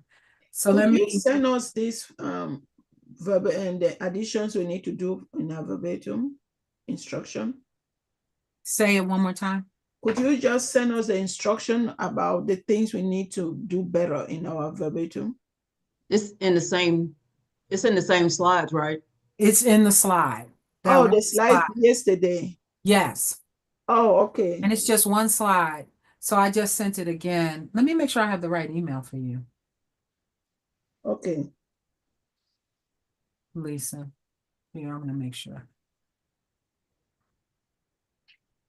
Because that could be the problem. Diana 39, D 39. Uh-huh. Okay, I just sent it again. But Okay. and if you didn't get it, let me know before we leave. Okay. Ethics and social justice issues, it doesn't have to be racism. It doesn't have to be sexism, kind of the big isms that we know. Mm-hmm. Be any issue that is an ethical issue, any issue that is a potential social justice issue. And that language might help if you think, what might potentially be an issue here? I want to encourage you to, if you haven't done it, you repeatedly said, hey, there isn't one. I want to encourage you to really think in your last verbatim, might there be something in here? If not, for that question or any of the other reflection questions, when you answer the part of what do you want for your peers, it could Mm-hmm. be, I don't see any social justice or ethical issues in this. I'd like my peers to give me feedback on that. So if there's Mm-hmm. any question you can't answer after this time, that could Right. be something you ask us, and we'll listen to your verbatim and we'll listen for those potential concerns. Okay. It went to spam. That's what it was. I don't know why, Oh, but it did. okay. Thank And you. you're welcome. Any questions about that? No. In terms of IS, you need 7 IS sessions 7? for the unit, a total of 7. I'm saying that, and I'm going to my notes to make sure I'm saying it correctly. Yes, page 15 of your syllabus. So you'll have 8. I'm wrong. It's 8 hours of supervision. And don't worry about the hours. It's just the sessions. So it may be a session and you decide we can go a little shorter here, or can we go a little longer?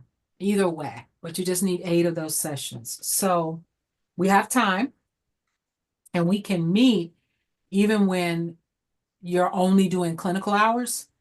We can still have an IS session. We don't have to be doing the groups. So by my record, Lisa has 5. Marcelo has 4. And Alice has 6.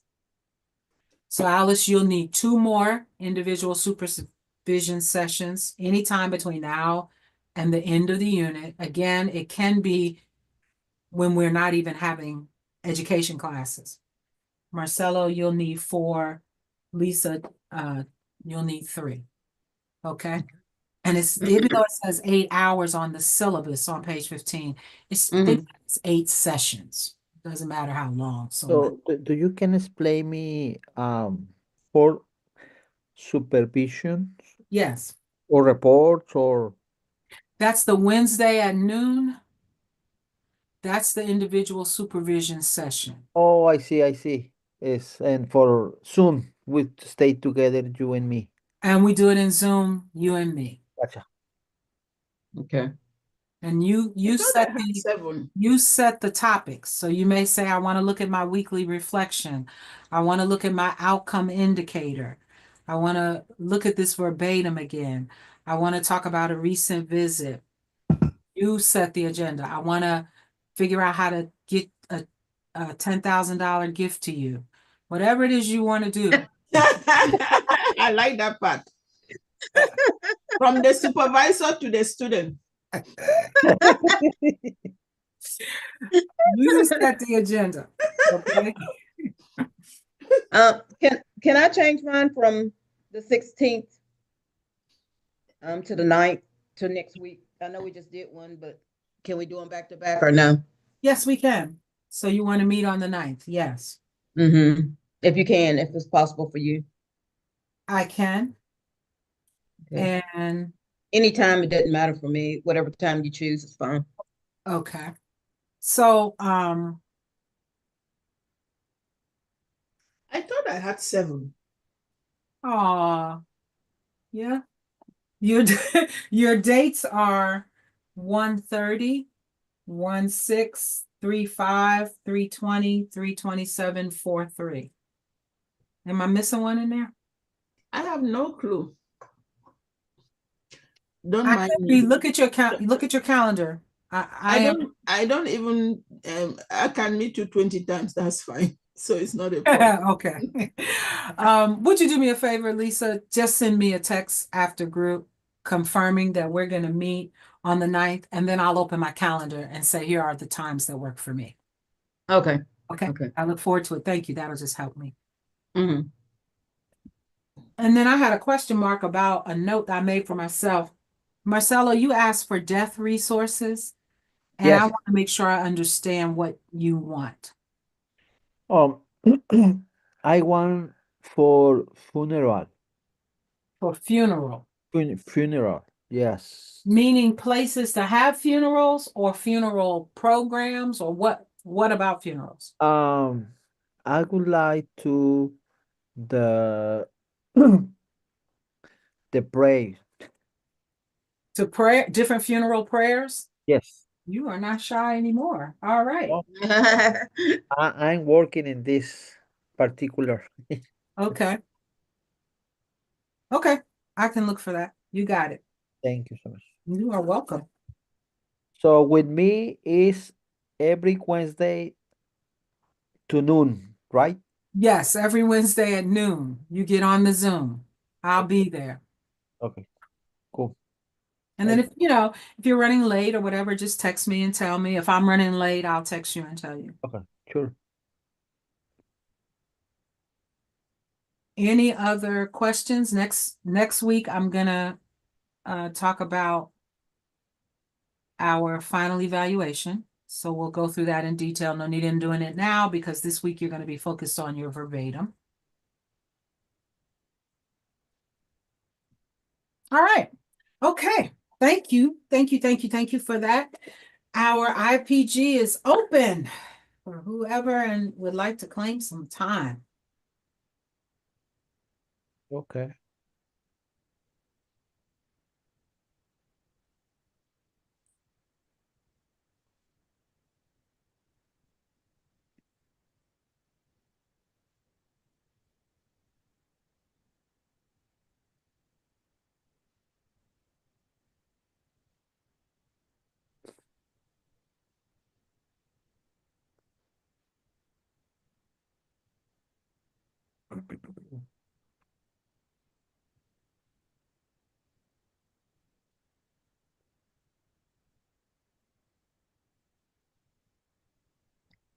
I just have a question.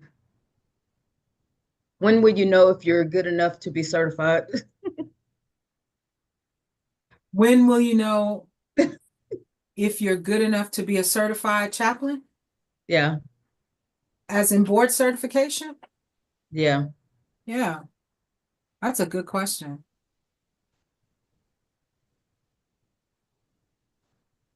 Do you have to take 10 units like Joseph? I wish you hadn't put the like Joseph part on there. You Okay, have do to you have to take 10 units? you have to take 4 units. When you finish the 4 units and you do those clinical hours, I would say you're probably ready to be certified. You will know when you go to answer all those certification questions. So make Mm. sure you keep all your material from the units because you'll be going back over it. But when you finish that 4th unit, you will be like, yeah, all I need to do now is practice what I've learned. This will be hard for me though, because I'm not in that setting though, right?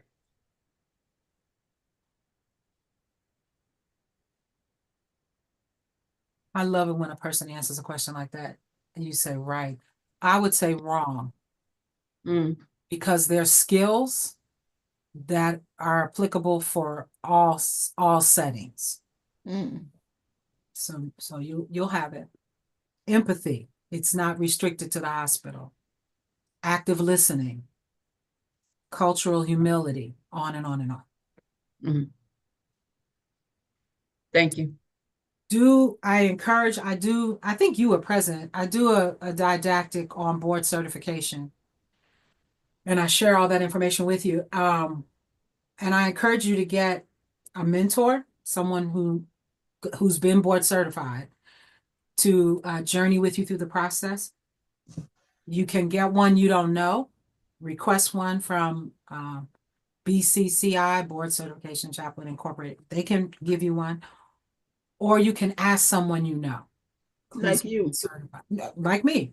Good. And I'm glad to read the materials with you, give you feedback. Okay. Thanks, Alice. Thank you for offering yourself. I appreciate you. Yeah. I need you to be more shy. I will not be shy, not with you.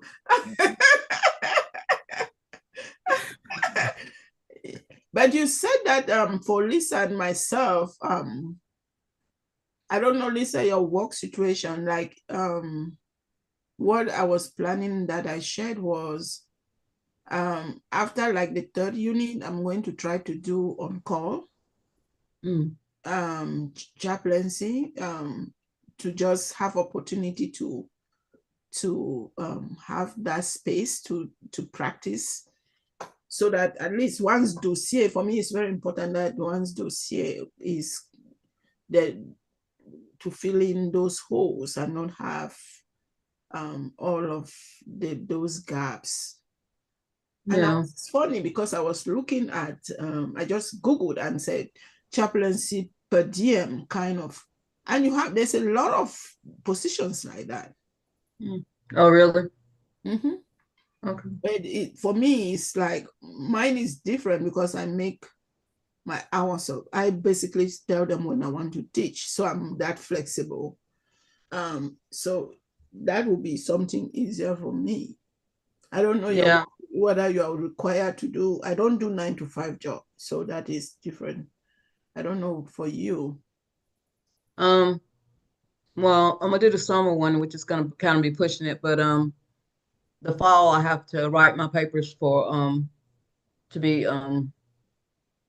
become an elder in full connection with the United Methodist Church. And that takes it's gonna take me probably the full 6 months to do it, from August to December to do that. Um, so I wouldn't be able to invest that time in taking unit 4, I guess. I wouldn't be able to invest the time. I have to take it in January or something like that. Because the papers are written by December, so in January I'd be free to do it, Do the fourth unit. Yeah. Yeah, then I'll do it with you. The 4th unit. I'm doing back to back, Oh literally. yeah, because you'll be at, yeah, okay, gotcha. Yeah. Yeah. But that is the plan, which who knows how life unfolds. But my plan is just do it back to back and be done. Yeah. Because Okay. I know myself, I take a break. Right. I know me. I'm not sure to do it. So I just like, okay, this is a commitment to myself. I need to do back to back. Yeah. And I'm still kind of unsure about some things. So I did buy the book, both the chaplaincy and spiritual care. So I Yes. bought that one. I bought that one this week.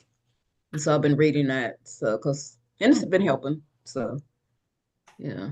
How are you feeling about your choice? I've heard you mention it a few times, but not really how you feel about it. Your choice to not be able to just go from one unit to the next, but you have to break it up.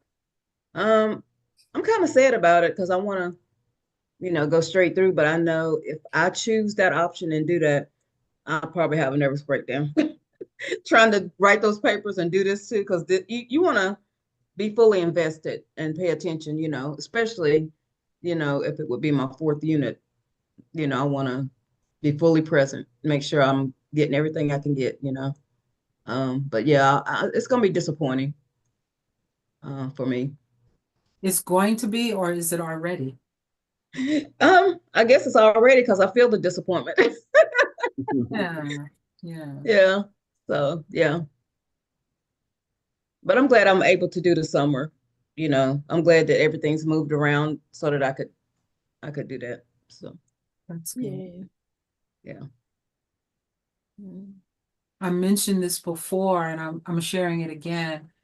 Uh, I'm hoping it's encouraging. I so appreciate your wanting to be fully focused when you do that fourth unit. And I would encourage you that your learning goals for that unit could be around board certification.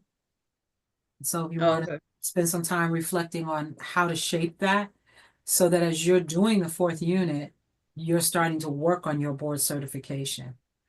So you Okay. come out on the other side, and who knows, you may be ready to apply for certification before you even have the clinical hours, in which case you would get an associate certification.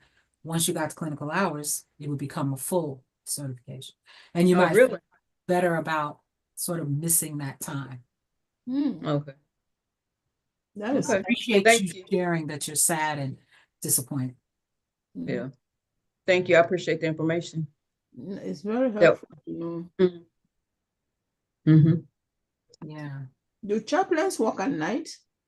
24/7. What do you mean 24/7? 24 hours a day, 7 days a week. It just depends on the location. So that's how I cover 4 hospital campuses. 24 hours a day, 7 days a week. So You weekends, actually work 24 hours? I don't work it, but I schedule chaplains to work. Oh, okay, okay. However, we do on call. We do at least 3 on call as staff chaplains a month. And then we're on 24 hours from 9 a.m. one day to 9 a.m. the next day. Oh, okay. Yes, Do you use student chaplain I do. and pay them? Yes. Oh, okay. How many units do they have to have for you to use them? 2. Oh, okay. Good to know. Yep. Yep. I'm not moving to your place though, but you only do in person, don't you? I currently only do it in person. Yes. I'm stuck in Southern California. Right. But we're not unique. Other places do as well. I'm Okay. clear Sutter Health anywhere. They are in LA. So, oh, in the past, um, 2 or 3 years ago, the student to the CPE receive pay or not?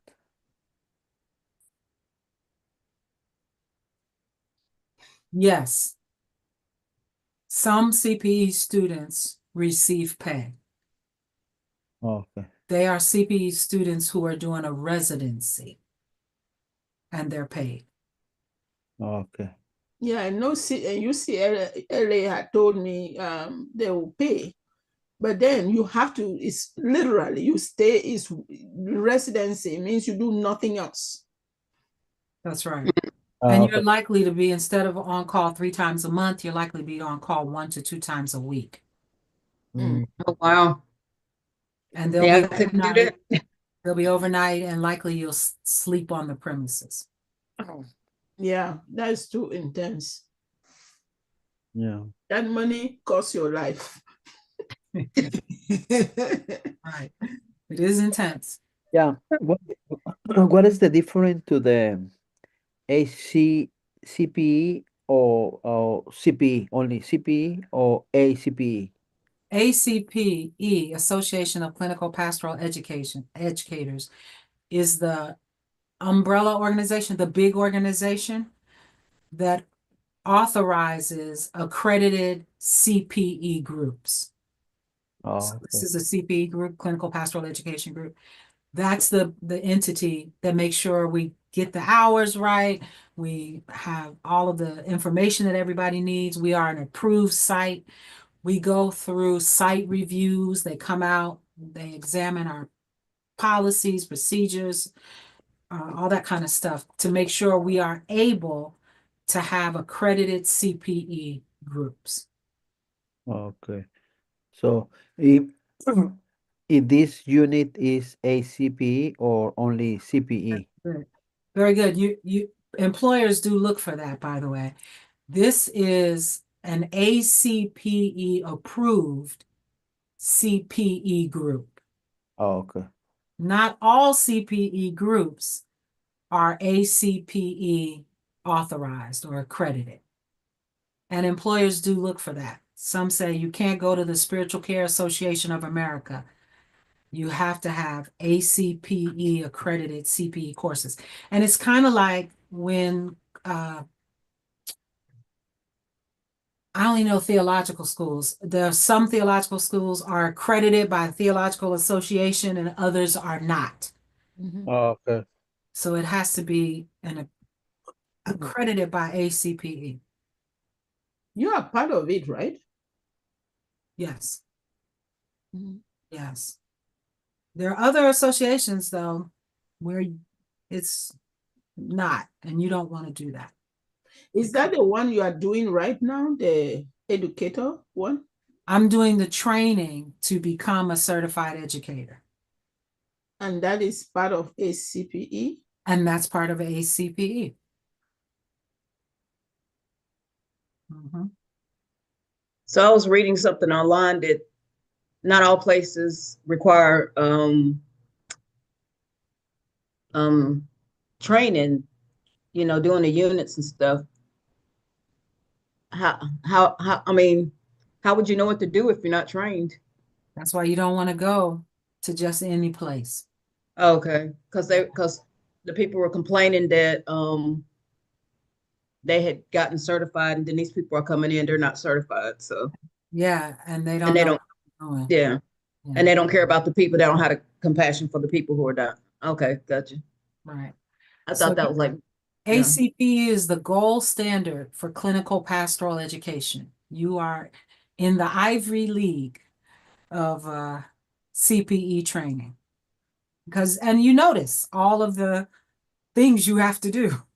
So imagine Joseph has a whole lot more that he has to do to maintain the center, all the dots he has to dot and T's he has to cross. Yeah. And my journey is, by the time I'm finished, I think it will have taken me 7 years. What? It's a 7 long years of time. what? That's for the educator? To become an educator. And some of it is unique to me. I had a start and a stop, although that's not uncommon. But just the process itself takes so much time. You have to apply. It takes a year often to just get in. And then after you apply, you have to observe for a year. And then you co-educate for a year or a unit, depending on your skill set. And then you educate by yourself for a year or multiple units. And then I have all these competencies I have to write for. And I have to go before boards and committees, like 4 different committees. And then finally they say, okay, you can be in That's a it. PhD. There are parts of it that feel easy, that feel harder than the PhD process. Okay, all of that, what is the telos? What is the goal? I want to be an educator. I want to be a certified educator. Actually, I want to start a center where in my hospital with a bit of a focus on womanist thought as one of its primary methodologies. So I have to get the credentials in order to do it. 7 years. So How- it generally takes 7 years. It probably the average is lower than that. Maybe the average is 5 years if you do it full time. I'm doing it part time. I have a full-time job and I'm with a CPE center that doesn't pay. We don't have any residencies at the Central California CPE Center of Central California. So I'm doing it part time. So that's part of why it's taking so long. In addition to, I just had some of my own hookups. But it's not unusual for 5 years, 8 years. I know someone this is their 11th year. They're hoping to get through this year. Hmm. But it's again, Mm. just like you can't rush through the units, you know. What about certification? How long does that take? Which part of certification? Like after you finish the 4 years to be the The, four unit, the four the four, units. yeah, after you finish the You, 4 units. you can apply for certification as a chaplain as soon as you finish that fourth unit. You could time it that your application goes in on graduation day.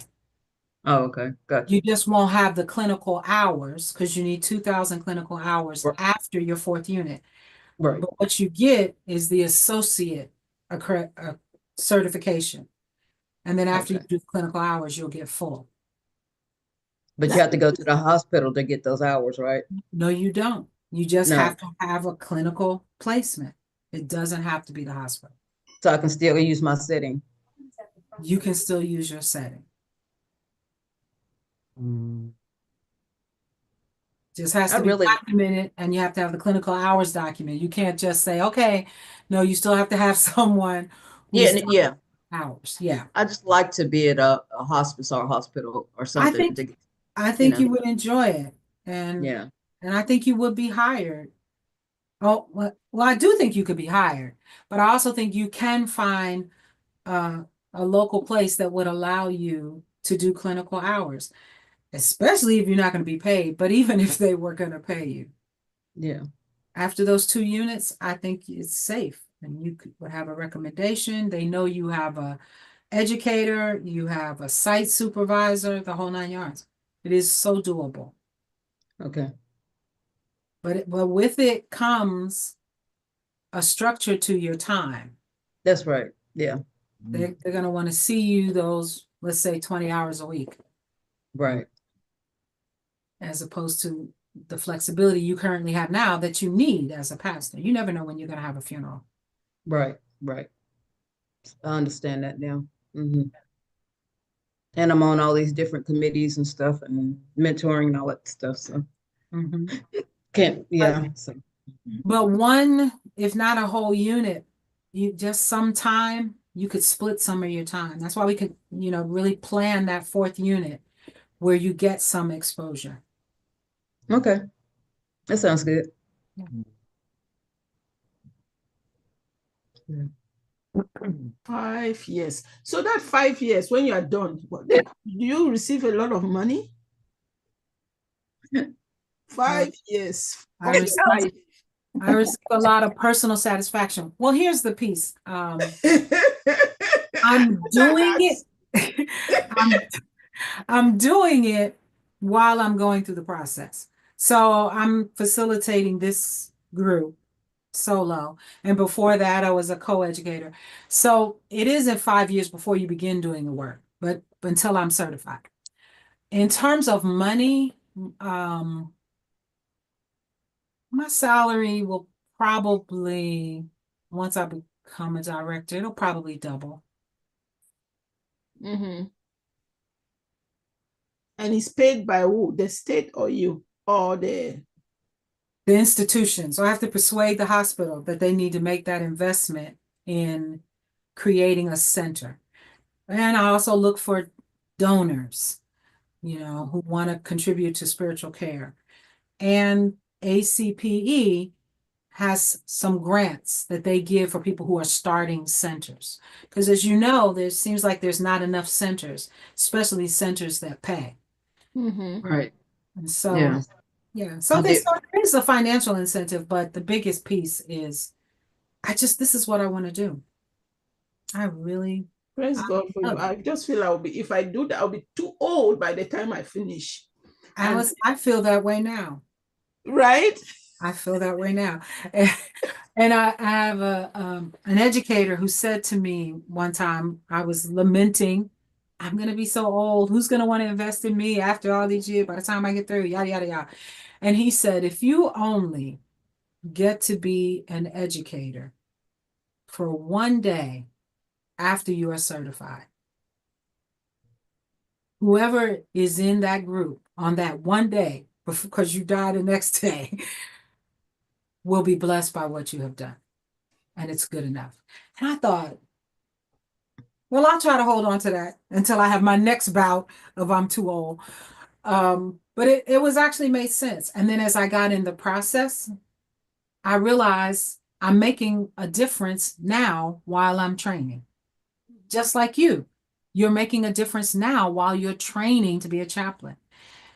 And it let me exhale and go, I'm not too old. I'm just the age I am. When did you start? Sorry, we are taking all the time to bombard you with questions, but when did you start? Start my CPE certification journey or CPE journey? No, the AC, the educator. Educator. Educator journey.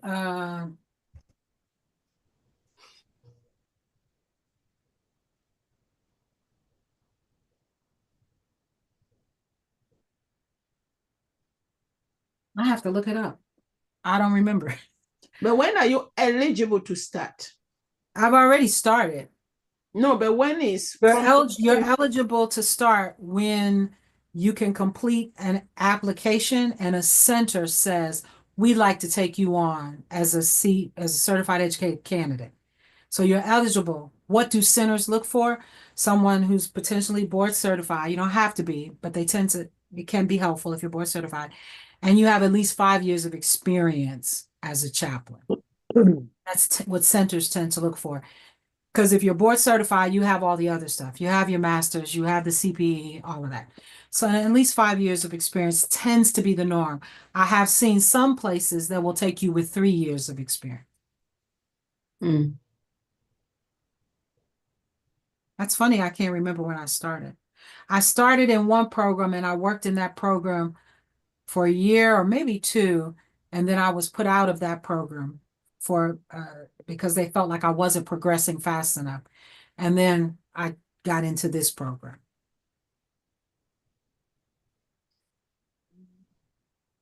And I've always been in part-time programs. And I would never, so you ready for the answer? Yes. 2018. That you started. Mm-hmm. And I was in that program for, like I said, for a little bit over a year and then had to start again. What I would never recommend is doing it part-time. That has been so hard, but I have a family to take care of. But that piece has really, I would encourage going to a full-time program when you could likely be done anywhere from 3 to 5 years. That's so much better.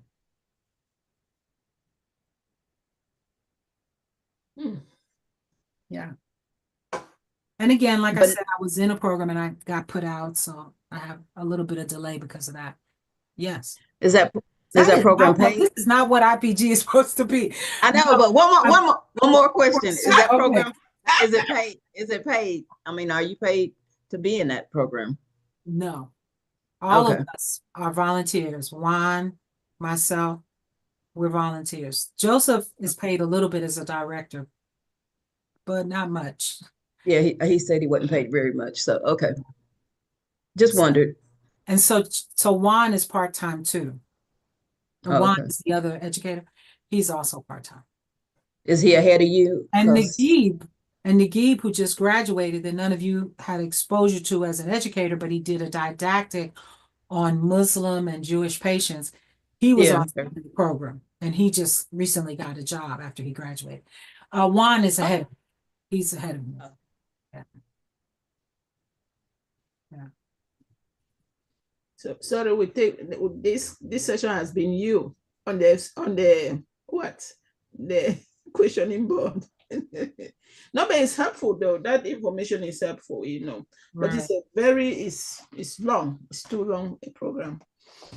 I think once you're in it, you might not feel like it's too long because you're gonna look up, especially since you're doing your units the way you are, and you're done. Yeah, but they think you need 5 years experience post what we are doing right now. 3 to 5 years. I've not seen a center that would take you less than 3 years of experience because you don't want an educator who's hardly ever been a chaplain. right? You want an educator who's been a chaplain, Absolutely. right? Absolutely. Yeah, so that adds to the time too. And Yeah. it makes a difference. I'm I've not, been a chaplain for well over 12 years. oh, well. So Yeah. that's how I have so much experience. And Rod has, 40 years. He's even Yeah. more. And the other thing about it, and then I'll shut up, is that people tend to have longevity in these jobs. So it's not unusual for people to work into their 70s, even 80s. It's not uncommon at all In what? The educator? as educators. Like Marcelo said earlier, the chaplains, no, you get a hard job. It's different.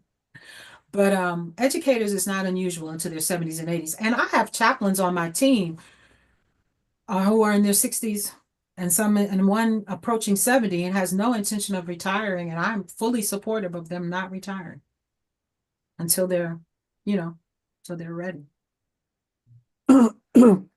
My goal in the future is offering to chaplain to farmer workers.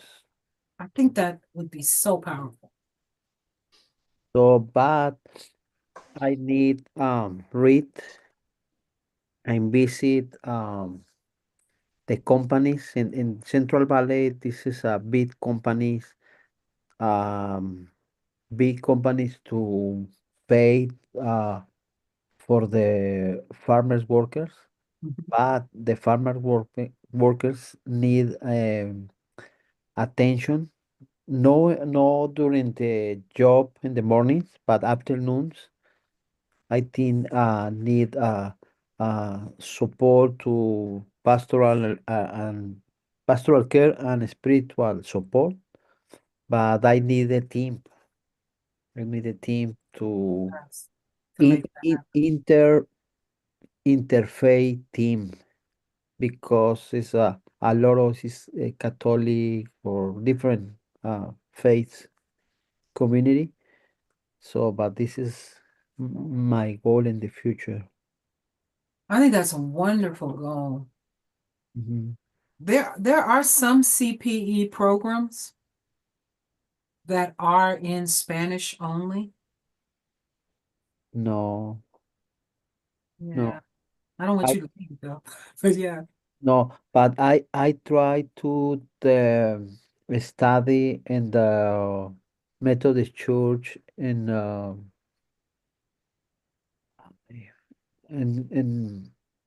I don't remember the name, but it's in Tennessee. Hmm. But it's online to the for certificate for chaplain with UMC. Yes, But the cost is around the 3,000. Is a lot of money. I don't Yeah. hire those chaplains It's, either. Yeah, They're not necessarily ACPE, but yeah, you're right. I think yeah. that's a wonderful dream. I hope you can do that. And however I can support you, I'd be happy to. Mhm. I think chaplaincy is a very, I would say, Eurocentric um, space that is creating more space for non-Eurocentric population is very important too.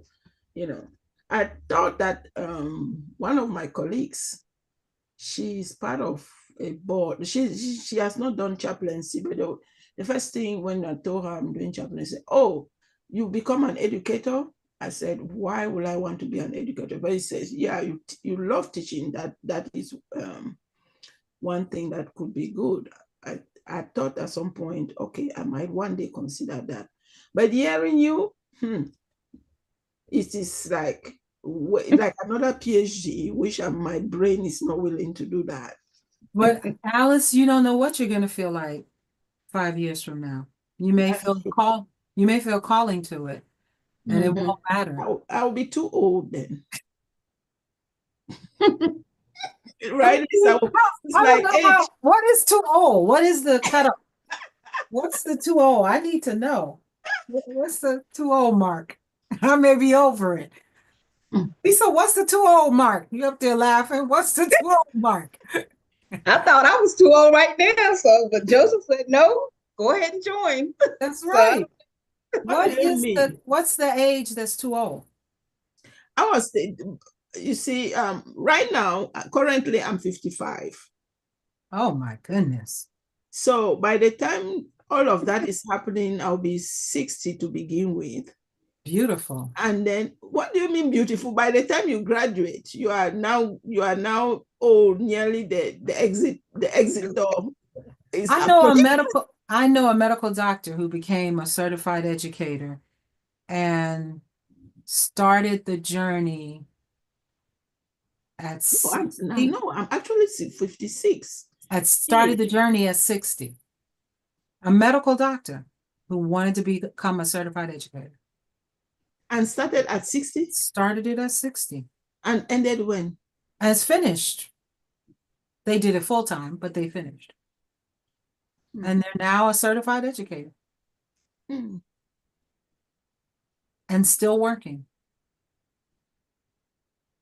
What is that saying? If you do what you love, if your work is what you love, you never work a day in your life. That's true, though. That's true.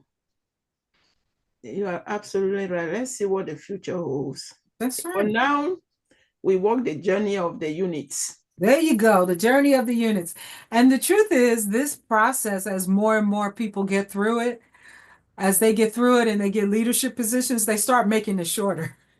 So by the time 5 years from now, it may be a 3-year process. That's But true. that's real. I've seen it decrease. Mm-hmm.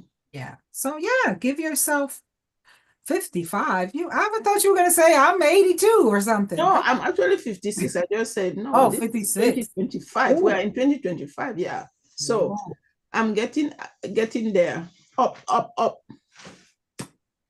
I'm Lisa, older than you. Lisa, you gonna testify? You gonna help her out?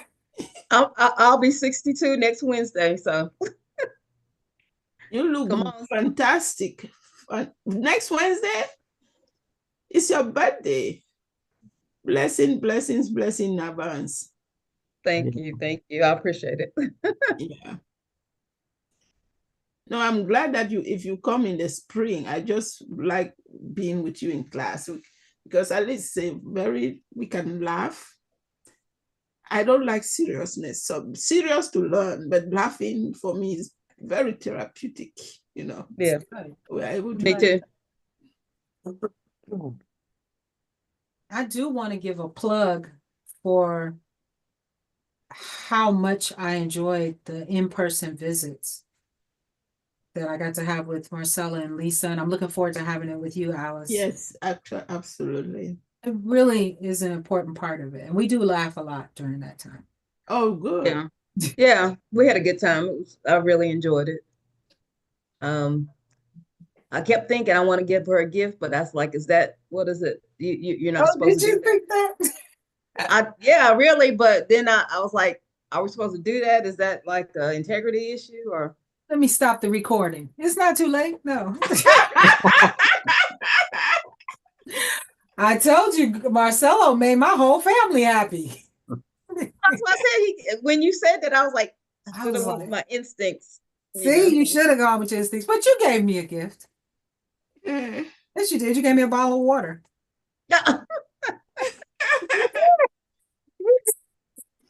It was a good bottle of water too. I needed it. So Alice, Yeah, bring a gift. right, exactly. I'll make sure she eats African food. Hey, yeah. Oh, wow. That would be awesome. Yeah. Yeah. I appreciate the virtual experience and I'm so grateful that we have it. But my CPE was in person and it is a different kind of journey. Oh, wow. Yeah, all Person. the time, every week in the same. Can you imagine what IPG would be like? We all sitting around the circle, Right. Okay. and maybe we've just been working with someone that we have an issue with. Ah. Oh. Yeah. And the educator says, so it's awful quiet. What's that about? Yeah, this is better. It's different. It's different. It's different. But Yeah. I think it's so important because to ask the questions you're asking, because it's a field you're learning about. So you don't know. And so it's fine to ask the questions. I'm Right. glad. There's a lot. No, no. You are really helping us to grasp it better, Yeah. So And you are doing well in terms of your outcomes and indicators. And Lisa can bear witness to this even more than if you don't, believe it from me. But the quality of your work has been good. thank you. Yeah. Yeah. So Marcelo, don't give up the dream. And don't forget Lisa and Alice. These are your colleagues. No matter where you go forward and do that work, Yeah, sure. there's people you can call on. Yeah. Because it really is a community when Mhm. you know. Yeah. Yeah, just call us up. You got our phone number. Just call us. We'll try to help the best way we can. Mm-hmm. Exactly.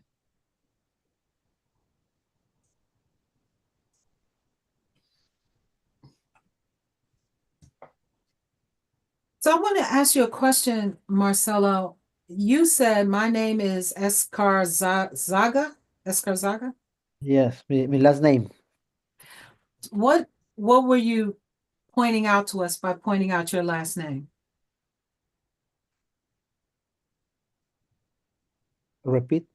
You pointed out your last name. Is your last name of a particular Spanish origin? Is it more Yeah. Spanish than Mexican? It is What is is the Spain. Last name is Oh, Spain.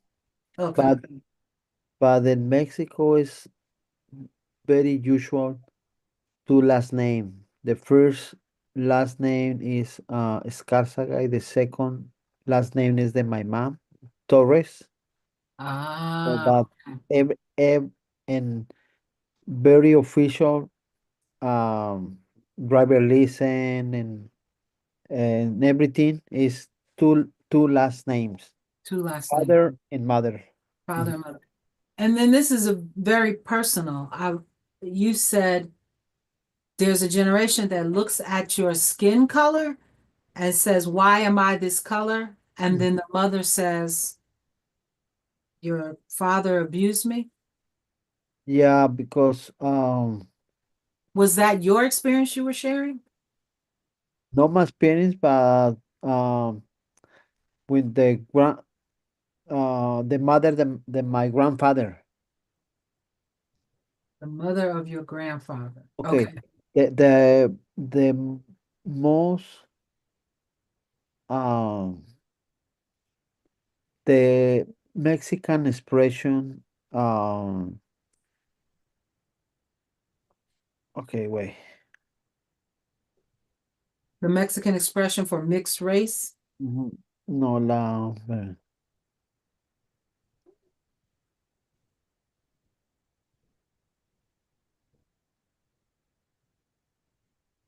mm, mm. The strongest expression when the Mexican people is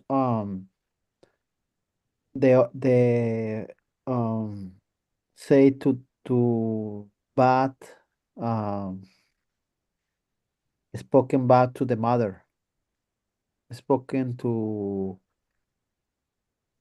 because the fourth generation the mother is uh single mother, single Okay. mother because um the Spain people, the men Spain people come y practice to violation.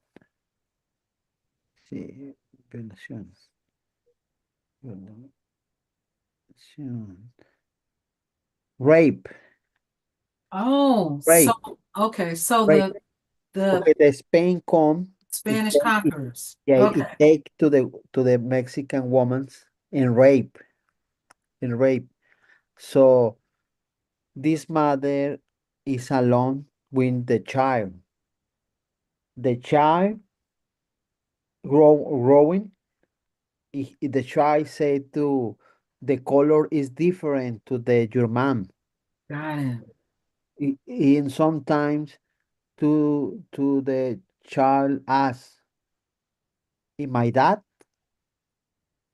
So the mother explained, "Do you have that? Because the Spain come here and rape me."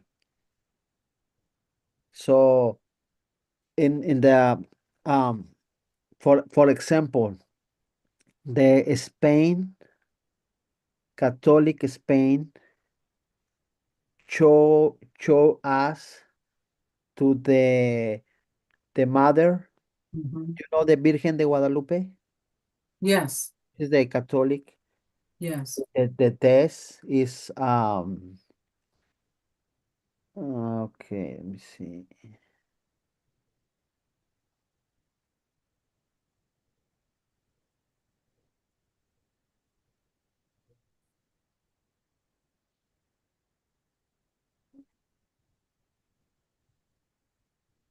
Okay, the Virgin is a brunette.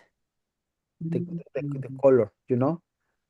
So this is the identity to the Mexican people. So this Virgin respect a lot because it's the mother of the Mexico.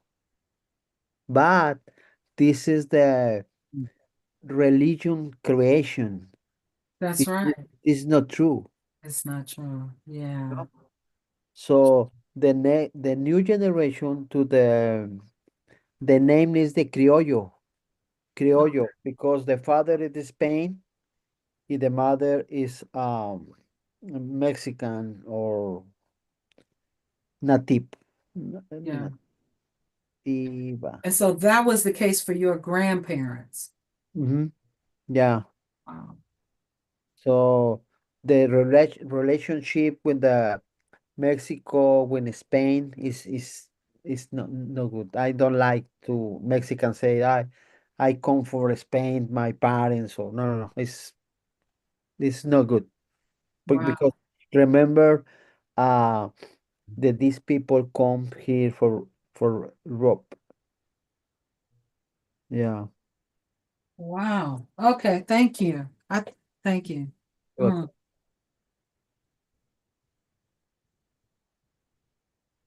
Yeah, complicated history with Mexico and the US as well. yeah.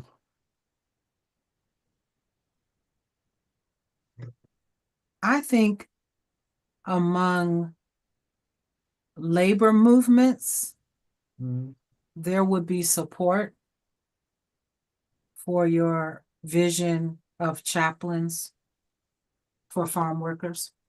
mm, And labor movements often have deep pockets, the big movements themselves, or mhm. at least access to deep pockets. And they often have funds.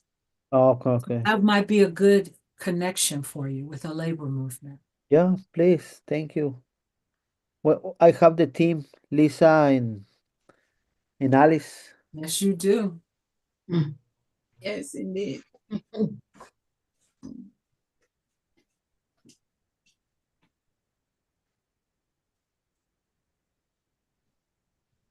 Yeah. Yeah, this has been a good session.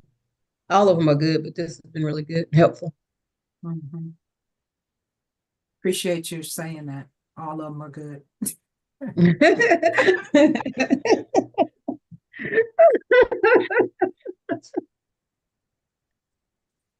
I didn't want to give any bad ideas. I appreciate you. I do. I appreciate you, Lisa. Feels like a glass of cold water.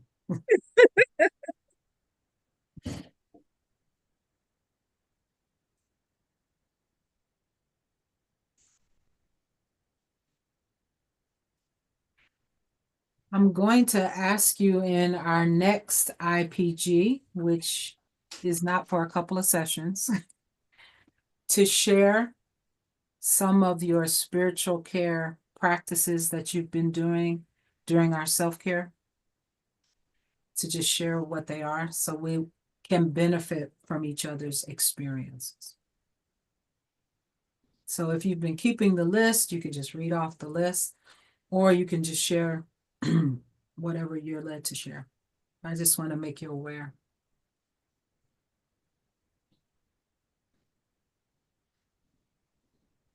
Anything else? Anyone else want to claim any time? No? No? Marcelo, are you going to do a fifth verbatim? Are you going to do one more verbatim? Sure. Good. I think that's awesome. That's Awesome. next week, right? Next Next week. week. Next week. Okay. Yeah. Did you hear that, Alice? That's next week. Yeah, for all of us, right? Everybody. We don't all have to do 5 verbatim, right? No, Good. you just have to do one more. I'm so clear. Okay. You do not want to go over anything. I ask anything. I don't take it personal either. But I think it's a great experience for you, Marcelo. And to be honest, I think what would be most helpful is if you could submit it by maybe Wednesday, and then I can review it and give you some feedback. And if you want to incorporate some of my feedback, that'll be helpful. Sure. Okay, I think that would be really good. Cool. Well, have a wonderful weekend. I have enjoyed our time together. Thank you. And I Thank look you to very see you next week. I will see you during the week. Mhm. Lisa and Alice for IS and Marcelo. Sure. We're all on for IS. Okay, great. Have a good weekend, guys. Thank you so much. Bye-bye. Thank you.